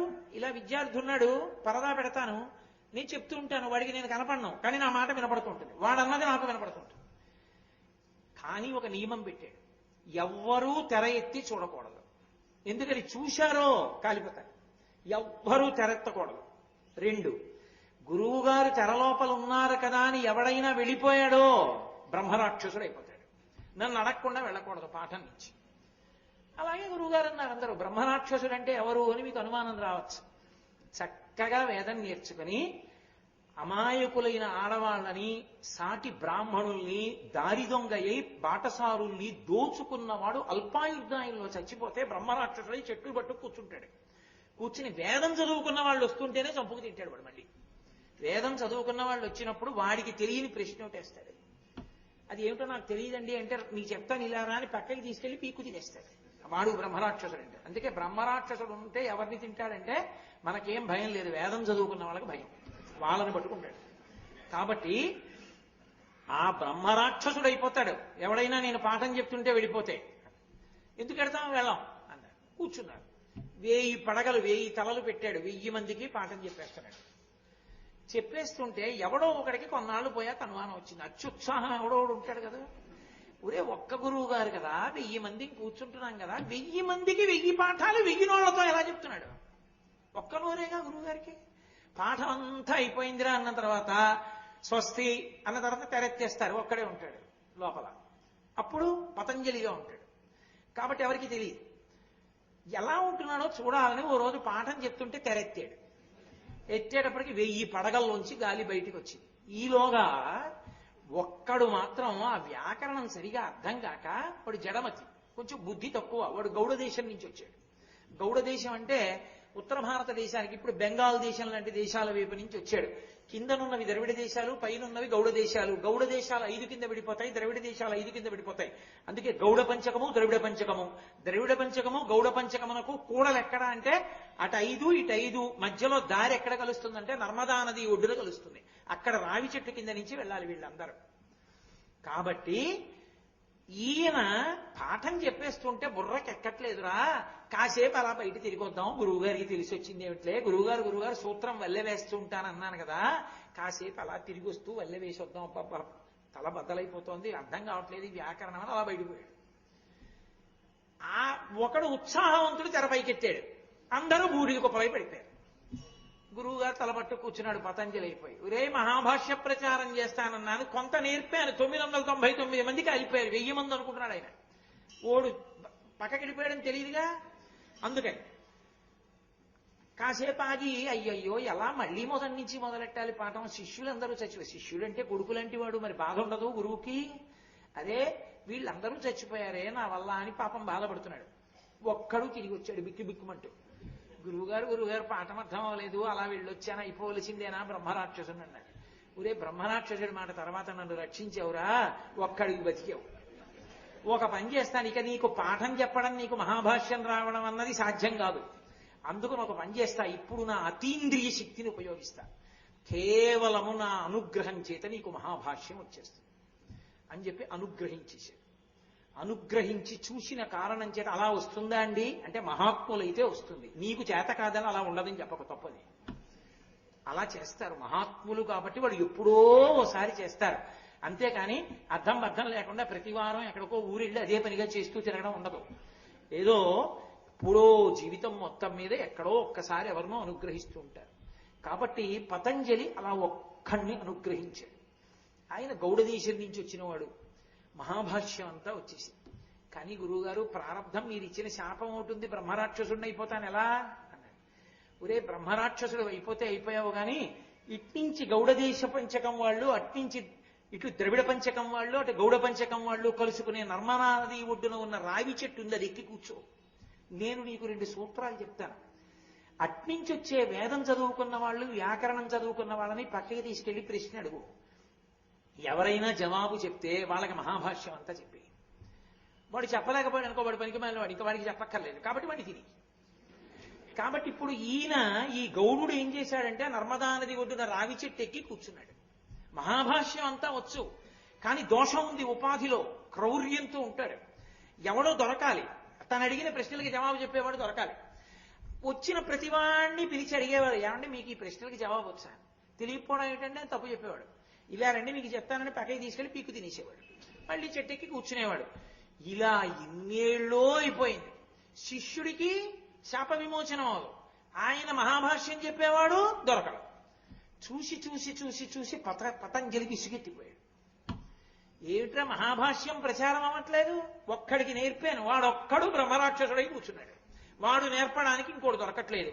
ఇలా కాదు, నేనే మళ్ళీ ఇంకో అవతారం తీసుకుంటానని ఉజ్జయినిలో చంద్రశర్మ అన్న పేరుతో పుట్టాడు. పుట్టినప్పుడు వేరొక జన్మలోకి వెళ్ళిపోయాడు కాబట్టి ఇక తను పతంజలి అన్న విషయం ఒడ్డున ఉన్నటువంటి రావి చెట్టు కిందకు వచ్చాడు. పైనుంచి ఆయన కిందకి దిగాడు, భలే ఉన్నాడు రా స్ఫురద్రూపి అని. ఏమై 2 ప్రశ్నలు అడుగుతాను జవాబు చెప్తాను ఏంటన్నాడు. చెప్తాను కానీ మీరెవరు అన్నాడు. అంటే నేనేదోలే వ్యాకరణం నేర్చుకున్నాను కొద్దిగా, నేను అడుగుతాను చెప్పు అన్నాడు. ఆయన అన్నాడు, నేను కూడా మహాభాష్యం నేర్చుకోవడానికి చిదంబరం పెడుతున్నాను, పతంజలి అక్కడ ఉన్నారు, ఆయనకొక్కరికే వచ్చు మహాభాష్యం, అది నేర్చుకుందామని పెడుతున్నాను. ఇంకెక్కడ పతంజలి, ఎప్పుడో అవతార పరిసమాప్తి అయిపోయింది, మహాభాష్యం నాకు ఒక్కడికే వచ్చు, నేను నేర్పుతాను నీకు, రా 2 ప్రశ్నలు అడుగుతాను చెప్తే నేర్పుతానన్నాడు. గత జన్మలో పతంజలి కదా ఏ 2 ప్రశ్నలకి జవాబు చెప్పాలో తెలుసు ఆయనకి. ఆ 2 ప్రశ్నలకి జవాబు చెప్పాడు. చెప్పగానే సంతోషపడిపోయి, కానీ ఉన్నది బ్రహ్మరాక్షసుడిగా ఉన్నాడు కదూ, అందుకని క్రౌర్యం. నేను నీకు మహాభాష్యం చెప్తా, నేను తప్ప చెప్పేవాడు ఇంకో లేడు, ఇంకో గురువుగారు ఉన్నారు చెప్తారనుకుంటున్నామేమో, ఇంకెక్కడ ఏ కాలేజీలోనూ చెప్పరు, ఇక్కడే చెప్తారు. కానీ ఒక నియమం, నేను మహాభాష్యం చెప్పాలంటే చెట్టు మీద కూర్చునే చెప్తాను. నువ్వు చెట్టు కింద కూర్చుని చెప్తే వింటానంటే నేను చెప్పను, నువ్వు చెట్టు మీదే కూర్చోవాలి. నేను మహాభాష్యం అంతా అయిపోయే వరకు ఆపను, చెప్పుకుంటూ వెళ్ళిపోతా. ఎన్నాళ్ళు పడుతుందో నాకు తెలియదు, అది రాత్రవచ్చు పగలవచ్చు, నీ చెప్పేస్తూనే ఉంటా.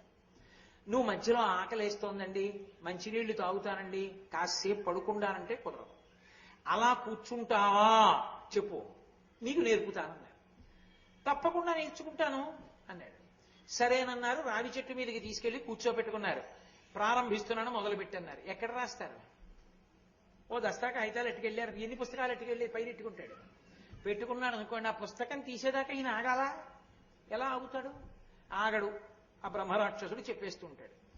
అందుకని ఆయన ఏం చేశాడంటే రావి చెట్టు మీద కూర్చున్నవాడు పద్మాసనం వేసుకుని ఓ ఎండు పుల్ల తీసి తొడని చీరుకుంటూ ఉండడం, ఆ పుల్ల ముక్కని రక్తంలో ముంచుకొని రావాకు మీద రాసుకుంటూ ఉండడం, పెట్టుకుంటూ ఉండడం, అక్కడే గుచ్చుకుని పెట్టుకుంటూ ఉండేవాడు.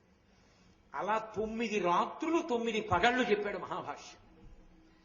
ఇంత ఓపిగ్గా 9 రాత్రులు 9 పగళ్ళు మహాభాష్యాన్ని వింటూ తొడలోని నెత్తురులో పుల్ల ముంచి రావ్యాకుల మీద రాయగలిగిన వాడు ఉంటాడా? ఎలా వచ్చింది ఇంత ఓర్ప చంద్రశర్మకి? అంటే నేను మీతో చెప్పే కదా, ఆ చంద్రశర్మ గత జన్మలో పతంజలి. పతంజలి ఎవరు? ఆదిశేషుడు. మీరు మర్చిపోకూడదు సుమా ఇవన్నీ. మళ్ళీ నేను అంతా అయిపోయిన తర్వాత ఎవరన్నా పిలిచి మళ్ళీ ఇదంతా చెప్పమంటాను. కాబట్టి ఇప్పుడు ఆయన పతంజలి ఆదిశేషుడు. కాబట్టి ఆదిశేషుడెవరు? ఇది సదాశివ బ్రహ్మేంద్ర స్వామి వారు గురుత్తమాలికా స్తోత్రంలో చేసిన స్తోత్రం. ఆయన సామాన్యుడు కాడు. హరితల్ప హరనూపుర. ఆయన హరికి తల్పం, శ్రీ మహావిష్ణువుకి తల్పంలా ఉంటాడు. ఎప్పుడు పడుకుని పాలసముద్రంలో పడుకుని ఉంటాడు. అంతటి విష్ణువుని కోస్తూ ఉండాలి. అఖిల ప్రపంచ గురుభర నిర్వాహకుడొకట చేసి నిరిజనుదేరం కర్వుని వేగు సహింపక నుర్వీస్తలి కుంగె మృగ్య నురగేంద్రుండు అంటారు పోతన గారు భాగవతంలో. విష్ణువు అడుగు తీసి అడుగేస్తే భూమి కుంగుతుంటుంది, అంత బరువు. అంతటి విష్ణువుని వహించాలి అంటే అంత ఓర్పు ఉండాలి.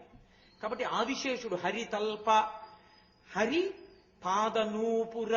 ఆ పతంజలే కదూ పరమశివుడు చిదంబరంలో తాండవం చేస్తుంటే పాదానికి నూపురంగా చుట్టుకున్నాడు. పాముకి గట్టిగా చుట్టి పట్టుకోగలిగిన లక్షణం ఉండదు. ఆ పాదంతో ఆయన తాండవం చేస్తున్నప్పుడు ఎగిరిగిరి ఆడుతుంటాడు.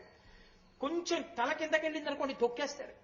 ఎంత జాగ్రత్తగా పట్టుకుని ఉండాలి పాదాన్ని, అంత ఓర్పుగా పట్టుకున్నాడు శివతాండవానికి. ఆయనే సౌమిత్రి. ఒకానొక జన్మలో లక్ష్మణస్వామి, శేషుడేగా లక్ష్మణస్వామిగా వచ్చాడు. రామచంద్రమూర్తిని 14 సంవత్సరాల అరణ్యవాసంలో దశరథ మహారాజు గారు లక్ష్మణుణ్ణి అరణ్యవాసం చెయ్యమని అడగకపోయినా అన్న మీద వదిన మీద ఉన్న ప్రేమతో అరణ్యవాసం చేసి మేఘనాథుణ్ణి ఓడించి రామచంద్రమూర్తికి పట్టం కట్టి యమరాజ్య పట్టాభిషేకం కూడా స్వీకరించకుండా రాముని సేవకన్న నా జీవితంలో ఇంకొకటి లేదని సేవించి తరించిన మహాపురుషుడు లక్ష్మణస్వామి. అంత ఓర్పున్నవాడు. వేరొక జన్మలో బలరాముడు. బలమునియుల గలగ బలభద్రుడని లోక రమణుడగుట చేసి రాముడనియు సతికి పుట్టె గర్భ సంకర్షణంబున సంకర్షణుండనిడి గనుడు సుతుడు.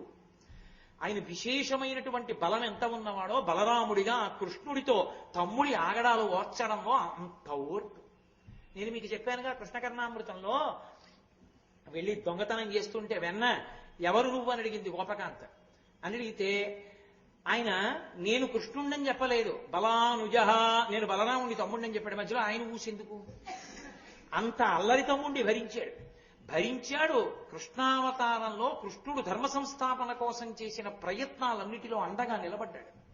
కాబట్టి అంత ఓర్పు కలిగిన వాడు కాబట్టి, బలరాముడిగా ఉన్నవాడు కాబట్టి మహానుభావుడు. క్షమాధర, భూమి అపారమైన ఓర్పు. మనం చూడండి, ఏ పని చెయ్యాలన్నా భూమి ముందు. మనం చేసే అపచారం, నిద్రలేస్తే భూమి మీద కాలెడతాం, మూత్ర విసర్జన చేస్తే అమ్మ ముఖం మీద, మల విసర్జన చేస్తే భూమాత అమ్మ ముఖం మీద, ఆఖరికి నడిస్తే పాదతాడనం. ఇవి చాలవన్నట్టు నెత్తురు కక్కినట్టు తాంబూలం వేసుకుని ఉమ్మేస్తే అమ్మ ముఖం మీద. మనం అన్నం తినాలని భూమిని దున్నితే నాగేటి చాలుతో అమ్మ గుండెల మీద రాపాడిస్తాం. ఇల్లు కట్టుకోవాలంటే గుణపం పెట్టి అమ్మ గుండెల మీద కన్నం పెట్టి శంకుస్థాపన చేస్తాం.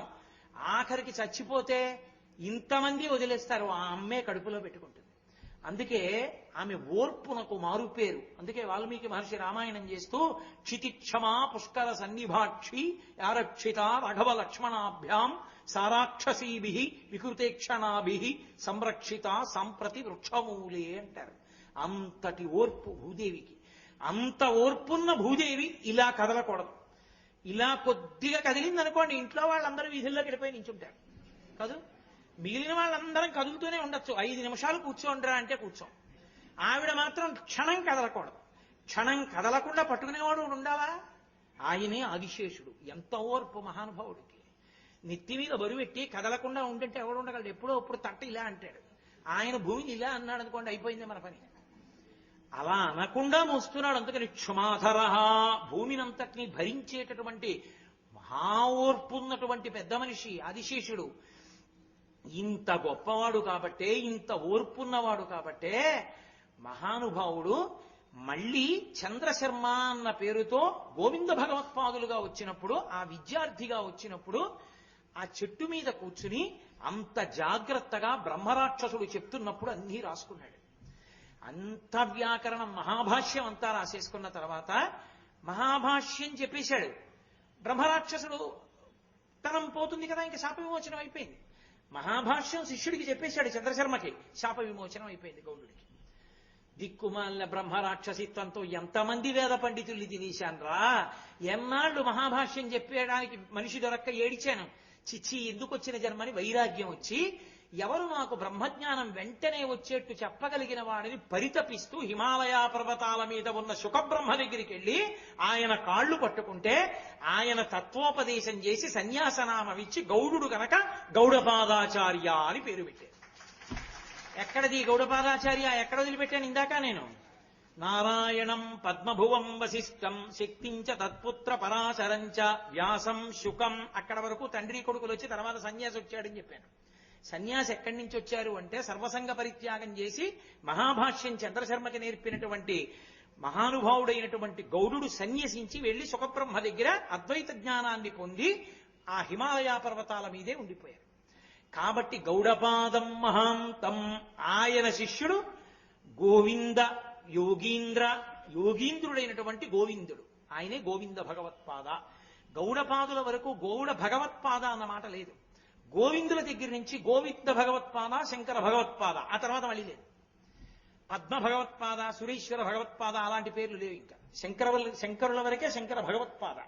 భగవత్పాద అంటే ఎవరి పాదములు పట్టుకుంటే భగవంతుడు దొరుకుతాడో ఆ పాదములు ఉన్నవాడు.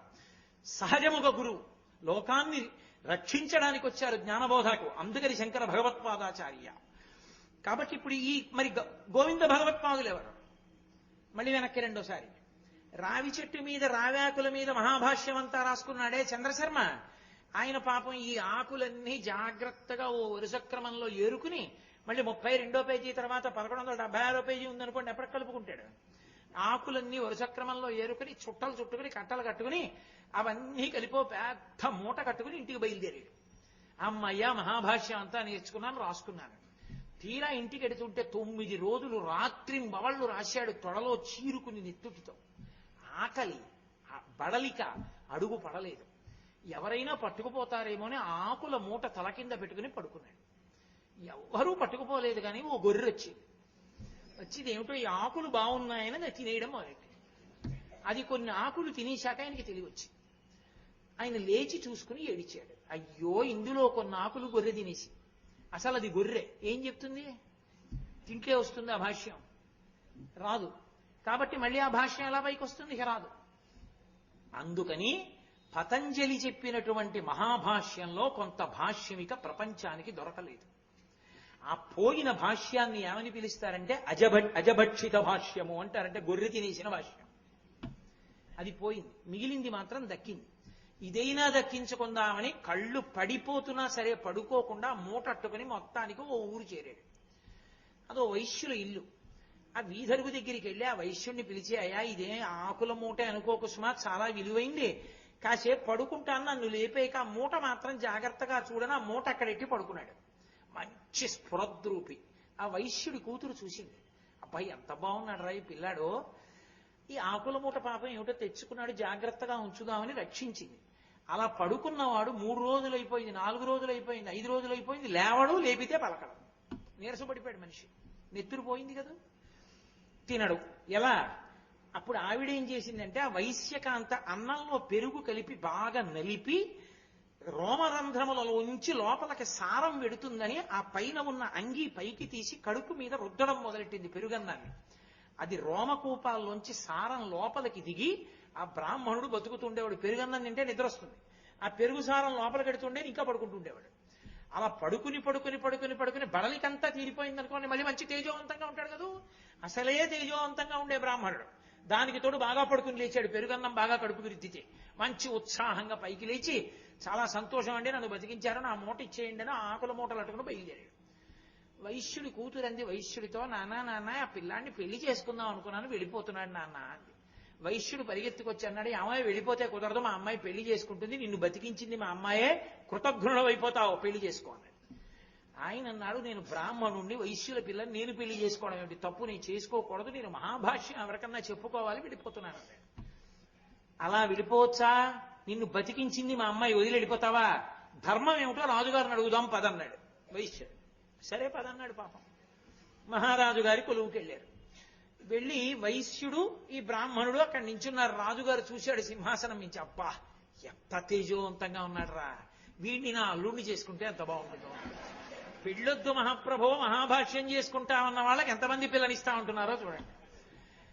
పిల్లనిస్తానని ఆయన అన్నాడు. ఏ ఊరు నుంచి వచ్చావు, ఎక్కడి నుంచి వచ్చావు అన్నీ కనుక్కుని మహామంత్రిని పిలిచి, మహామంత్రి ఈ పిల్లవాడి యోగక్షేమాలు ఏమిటో ఒకసారి చూడండి.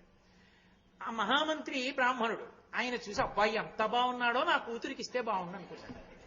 అనుకుని మహామంత్రి అన్నాడు, ఇంతకన్నా యోగ్యుడు ఎక్కడ దొరుకుతాడు మహారాజా, ప్రపంచంలో మహాభాష్యం వచ్చిన వాడు లేడు ఈ పిల్లాడు తప్ప, కాబట్టి ఇవ్వచ్చు. కానీ ధర్మంలో ఒక రహస్యం ఉంది. బ్రాహ్మణుడు బ్రాహ్మణేతరుల్ని పెళ్లి చేసుకోవాలంటే ముందు బ్రాహ్మణ కాంతని చేసుకుని తర్వాత వైశ్య, తర్వాత క్షత్రియ, వైశ్య, శూద్రకాంతల్ని చేసుకోవాలి వరుసగా. నలుగురిని చేసుకుందామంటే ఆ పిచ్చ కోరికలు ఎవరికి అక్కర్లేదు సుమా, నేను శాస్త్రానికి చెప్పానంతే. కాబట్టి అలా చేసుకోవాలి మహారాజా, అందుకని నా కూతురునిచ్చి ముందు పెళ్లి చేస్తాను, తర్వాత మీ అమ్మాయినిచ్చి పెళ్లి చేయండి అన్నాడు. ఈశ్వరుడు లీలంటే ఇలా ఉంటుందిరా, పెళ్ళొద్దు మహాభాష్య ప్రచారం చేసుకుందామని నేను అనుకున్నాను, నలుగురు పెళ్ళాలు వస్తున్నారు నాకు అనుకుని, ఇది ఈశ్వర లీల అని నిమిత్తంగా ఊరుకున్నాడు ఆ చంద్రశర్మ. ఆ ఊరుకున్న వాడికి మొట్టమొదట మంత్రి గారి పిల్లనిచ్చి పెళ్లి చేశారు, తర్వాత రాజుగారి కూతురునిచ్చి చేశారు. ఓ వైశ్యుడి కూతురు కావాలో అన్నారు. మా అమ్మాయి అందుకే తిరుగుతోందండి అన్నాడు ఆ వైశ్యుడు, ఆ ఆకులు కాపాడిన అమ్మాయి. ఆ అమ్మాయినిచ్చి చేశారు. ఇంకొక అమ్మాయి కావాలి, శూద్రకాంతనిచ్చి కూడా చెయ్యాలన్నారు. కడుపు మీద రుద్దిన పెరుగు పట్టుకొచ్చిన పిల్ల ఉందే, ఆ పిల్ల మహాతపస్సులైన వాళ్ళకి పెరుగు పట్టుకెడుతుండేది. ఆ పిల్లనిచ్చి చేస్తామన్నారు. అంతకన్నా అదృష్టమా ఇది చేసుకుంటానంది ఆ పిల్ల. నలుగురిని ఇచ్చి పెళ్లి చేసేశారు. ఆయన అన్నాడు, మీరు ఇచ్చారు నేను చేసుకుంటాను, ఎలాగో నన్ను వదలరు, చేసేసుకుంటాను. కానీ ఒక్కటే మాట, నలుగురికి కొడుకులు పుట్టాక నేను ఈ ఆశ్రమాన్ని వదిలేస్తాను. అలాగే కొడుకులు పుట్టాక నువ్వు వదిలిపెట్టి సన్యాసం తీసుకోమన్నారు. నలుగురికి, బ్రాహ్మణ, క్షత్రియ, వైశ్య, శూద్ర కాంతలకు వరుసగా నలుగురికి కొడుకులు పుట్టారు. నలుగురు కొడుకులకి తండ్రి తానేగా గురువు. నేను గురు పరంపర ఎక్కడ మొదలు పెట్టాను? గురు శిష్య కోసం సదాశివ సమారంభం, నారాయణ సమారంభం దగ్గరికి తీసుకెళ్లే కదా. తండ్రి గురువు కనుక కూర్చోబెట్టి ఉపనయనం చేసి వాళ్ళని కూర్చోబెట్టి మహాభాష్యాన్ని నలుగురు కొడుకులకి నేర్పేశాడు. అమ్మయ్యా, నా కోరిక తీరి. ఎవరు? పతంజలి కదూ. మరి మహాభాష్య ప్రచారం జరిగిందిగా, నలుగురు శిష్యులకు అప్పచెప్పేశాడు. ఇంకా పరంపరగా వెళ్ళిపోతుంది. అమ్మయ్యా, నా కోరిక తీరిపోయింది. కాబట్టి ఇంకా నేను ఇప్పుడు హాయిగా సన్యాసం తీసుకుంటానని చెప్పేసి సన్యాసాశ్రమం తీసుకుందామని చెప్పి, ఎవరిస్తారు నాకు సన్యాసాశ్రమం అని ఆలోచించాడు. ఏ రావి చెట్టు మీద నేను కూర్చున్నప్పుడు నాకు మహాభాష్యాన్ని నేర్పిన బ్రహ్మరాక్షసుడు తర్వాత బ్రహ్మరాక్షసిత్వం పోతే సన్యాసం తీసుకుని గౌడపాదాచార్యుల వారన్న పేరుతో ఇప్పుడు హిమాలయ పర్వతాల మీద ఉన్నాడో, ఆయనే నాకు మళ్ళీ దీక్ష కూడా ఇస్తాడని ఆయన దగ్గరికే వెళ్ళాడు. మళ్ళీ ఆ గౌడపాదాచార్యుల వారు గుర్తుపట్టారు, ఏమో నీకే కదా మహాభాష్యం నేర్పాను, మళ్ళీ వచ్చావన్నాయి. అయ్యా, నాకు వైరాగ్యం వచ్చేసింది, ఇంక ఉండలేదు, సన్యాసం ఇవ్వండి అన్నారు. అంటే అప్పుడు గౌడపాదాచార్యుల వారు ఈయనకి సన్యాసం ఇచ్చి తత్వోపదేశం చేసి గోవింద భగవత్పాద అని పేరు పెట్టారు. అక్కడ గోవింద భగవత్పాదులు వచ్చారు. సన్యాస క్రమంలోకి అక్కడ జరిగింది. గౌడపాదుల దగ్గర తర్వాత గోవింద భగవత్పాదులు వచ్చారు. ఈ గోవింద భగవత్పాదాచార్యుల వారిని బదరీ దగ్గర వ్యాసుల వారు పిలిచారు. శంకరాచార్యుల వారు శివావతారం కాలడీలో పుట్టి సన్యాసం తీసుకోవడానికి వస్తోంది. హిమాలయాల వరకు ఎక్కడొస్తుందయా, నువ్వే నర్మదా నది ఒడ్డుకెళ్ళు. రావి చెట్టుతో పరిచయం ఎందుకని? మరి అక్కడ కూర్చునే కదా మహాభాష్యం నేర్చుకున్నాడు ఆ చెట్టు మీద. అందుకని ఆ చెట్టు కింద ఉన్న తొర్రలోనే గుహలో కూర్చో, నీ దగ్గరికి వస్తాడు, గుర్తుపడుతూగానివి. ఆయనకి నువ్వు సన్యాసమిస్తే మహానుభావుడు ఈ లోకంలో మళ్ళీ ధర్మాన్ని సుస్థాపనం చేస్తాడు, సువ్యవస్థితం చేసి వేదాంతర్గతమైనటువంటి అద్వైత సిద్ధాంతాన్ని ప్రచారం చేస్తాడు. అటువంటి శంకర భగవత్పాదులకు ఉపకారం చెయ్యడం కోసం ఆయన ఇక్కడ వరకు రావలసిన అవసరం లేకుండా నువ్వే బయలుదేరి భూమధ్యంలో ఉన్నటువంటి నర్మదా నదీ ఒడ్డున ఉన్నటువంటి ఆ గుహలో కూర్చోమన్నారు. అంటే వెళ్లి గోవింద భగవత్పాదాచార్యుల వారు అక్కడ కూర్చున్నారు. మాండూక్యోపనిషత్తుకి కారిక చేశారు ఆయన. కాబట్టి ఈ శంకరాచార్యుల వారు బయలుదేరి అక్కడికి వెళ్ళారు. ఈలోగా పెద్ద వరదలు వచ్చాయి, గుహలోకి నీరు వెళ్ళిపోతోంది. గోవింద భగవత్పాదులు తలుచుకుంటే రక్షించగలని ఆ చుట్టుపక్కల ఉన్న ప్రజలందరూ వచ్చి ఆ గుహ దగ్గర నిలబడ్డారు. నిలబడి మహానుభావ రక్షించండి రక్షించండి అని అరుస్తున్నారు. ఆయన అంతర్ముఖత్వంలో ఉన్నారు. గోవింద భగవత్పాదులు మాట్లాడటలేదు. శంకరాచార్యుల వారు వచ్చారు. వచ్చి తన యోగశక్తి చేత నర్మదా నది వరదలతో ఉన్న నీటినంతటినీ కూడా తన కమండలంలోకి పట్టేశారు. ఆయన యోగశక్తి అటువంటిది. అప్పటికి ఆ గురువుని స్వీకరించక ముందే అంతటి శక్తివంతులు శంకరుడు. ఆ కమండలంలోకి పట్టుకుంటే అందరూ ఆ పిల్లవాణ్ణి చూసి జేజేలు పలుకుతున్నారు. ఏమిట్రా ఈ అలజడిని గోవింద భగవత్పాదులు కళ్ళు తెరిచారు. పిల్లవాడిని చూశారు, మహాస్ఫురద్రూపి. చెప్పా కదా, చిన్న మచ్చ కూడా ఉండదు ఒంటి మీద, మెరిసిపోతూ ఉంటారు శంకరాచార్యుల వారు. వారు చేశారు గురువష్టకం అని అద్భుతమైనటువంటి అష్టకం. అసలు శంకరాచార్యుల వారి గురుభక్తి అని నేను మాట్లాడితే ఎన్ని రోజులు చెప్పవలసి ఉంటుందో అటువంటి మాటలు మాట్లాడారు శంకరాచార్యుల వారి గురువుల గురించి.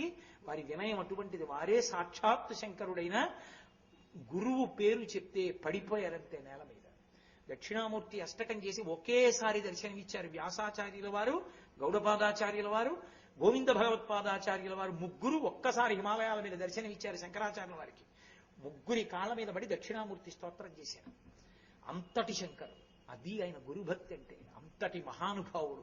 శంకరుల పాదాలు పట్టుకుంటే వినయం గురుభక్తి అబ్బుతాయి. అటువంటి శంకరాచార్యుల వారు గోవింద భగవత్పాదుల దగ్గర నించున్నారు. కస్త్వం, ఎవరు నువ్వు అని అడిగారు. ఎవరో తెలుసుకోవాలిగా, శివుడెవరో. అప్పుడు చెప్పారు, నేనెవరినో కాదయా, శివోహం శివోహం, నేనే శివుణ్ణి అంటూ స్తోత్రం చేశారు. నేను ఇంద్రియాలు కాదు, మనస్సు కాదు, బుద్ధి కాదు. గుర్తుపట్టారు, ఓహో వచ్చినవాడు శివుడు. అప్పుడు దీక్ష ఇచ్చి తత్వోపదేశం చేసి ప్రణవోపదేశం చేసి సన్యాసనామాన్ని మార్చలేదు. పూర్వాశ్రమంలో ఉన్న నామం తీసేసి కొత్త పేరు ఇస్తారు సన్యాసంలో. ఇంతకుముందు ఆపత్ సన్యాసం తీసుకున్నా, ఇప్పుడు గురువు గారు ఇచ్చినది శాస్త్రీయ సన్యాసం. శాస్త్రీయ సన్యాసంలో మళ్ళీ కొత్త పేరు ఇవ్వాలి. కానీ గోవింద భగవత్పాదాచార్యుల వారు శంకరాచార్యుల వారికి పేరు మార్చలేదు. శంకర అని అలాగే ఉంచేశారు. కారణం ఏమిటంటే శంకరోతి ఇది శంకర, లోకానికి శుభాలు చేయడం కోసం వచ్చినటువంటి శివావతారం. ఆయనకి పేరు మార్చవలసిన అవసరమే ఉంది.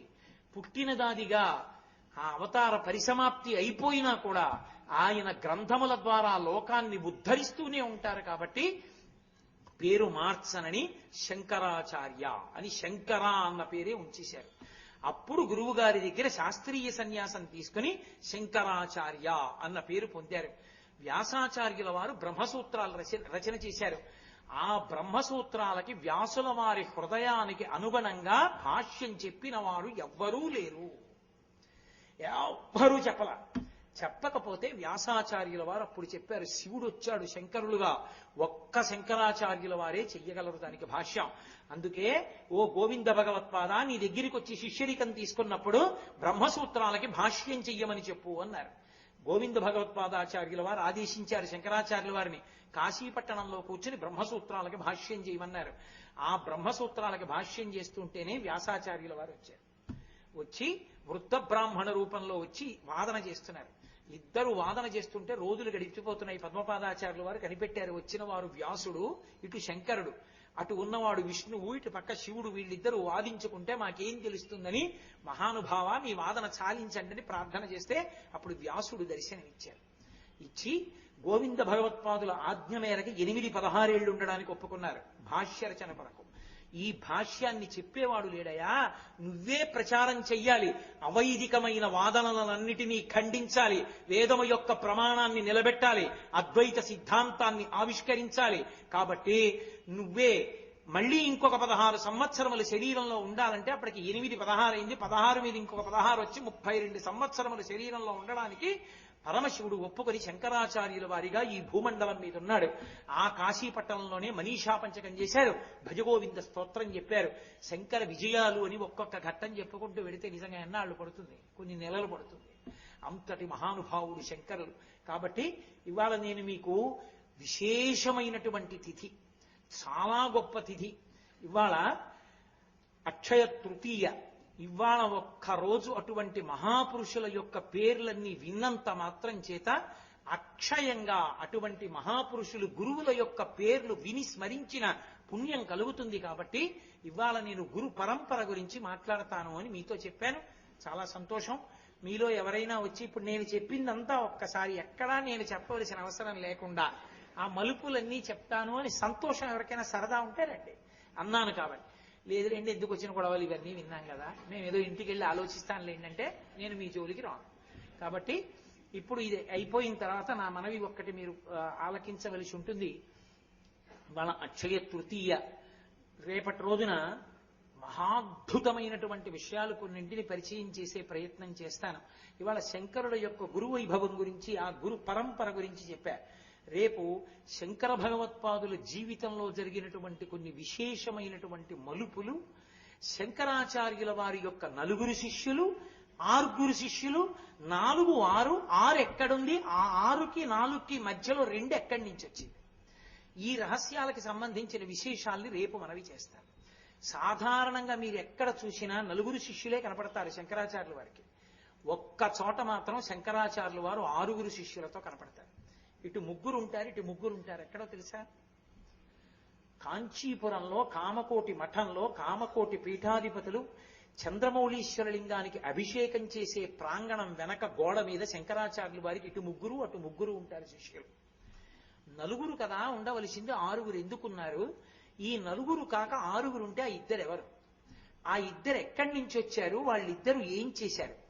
అసలు ఎందుకని ఆ భేదం వచ్చింది? ఇందులో ఉన్న రహస్యాలు ఏమిటి? శంకరుల శిష్యులు 6000 మంది వెంట తిరుగుతున్నా 4 ఎందుకు చెప్తారు? ఎక్కడ అన్ని మలుపులు తిరిగింది శంకరాచార్యుల వారి యొక్క వైభవం అన్న విశేషాల గురించి రేపటి రోజున మనవి చేస్తాను.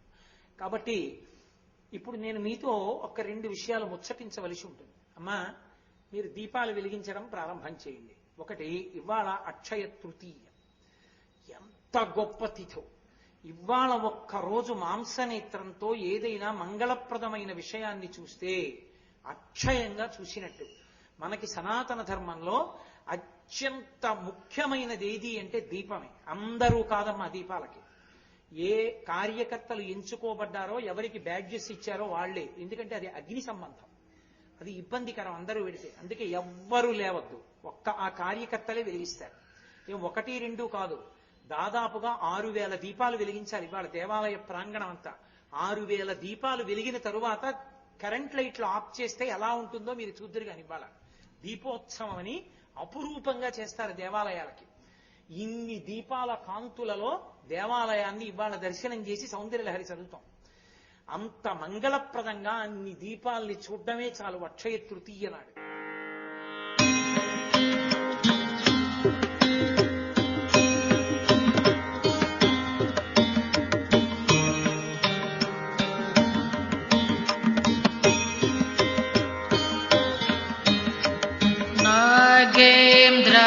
నాగేంద్రహారాయ త్రిలోచనాయ భస్మాంగరాగాయ మహేశ్వరాయ నాగేంద్రహారాయ త్రిలోచనాయ భస్మాంగరాగాయ మహేశ్వరాయ నిత్యాయ శుద్ధాయ దిగంబరాయ తస్మై నకారాయ నమః శివాయ.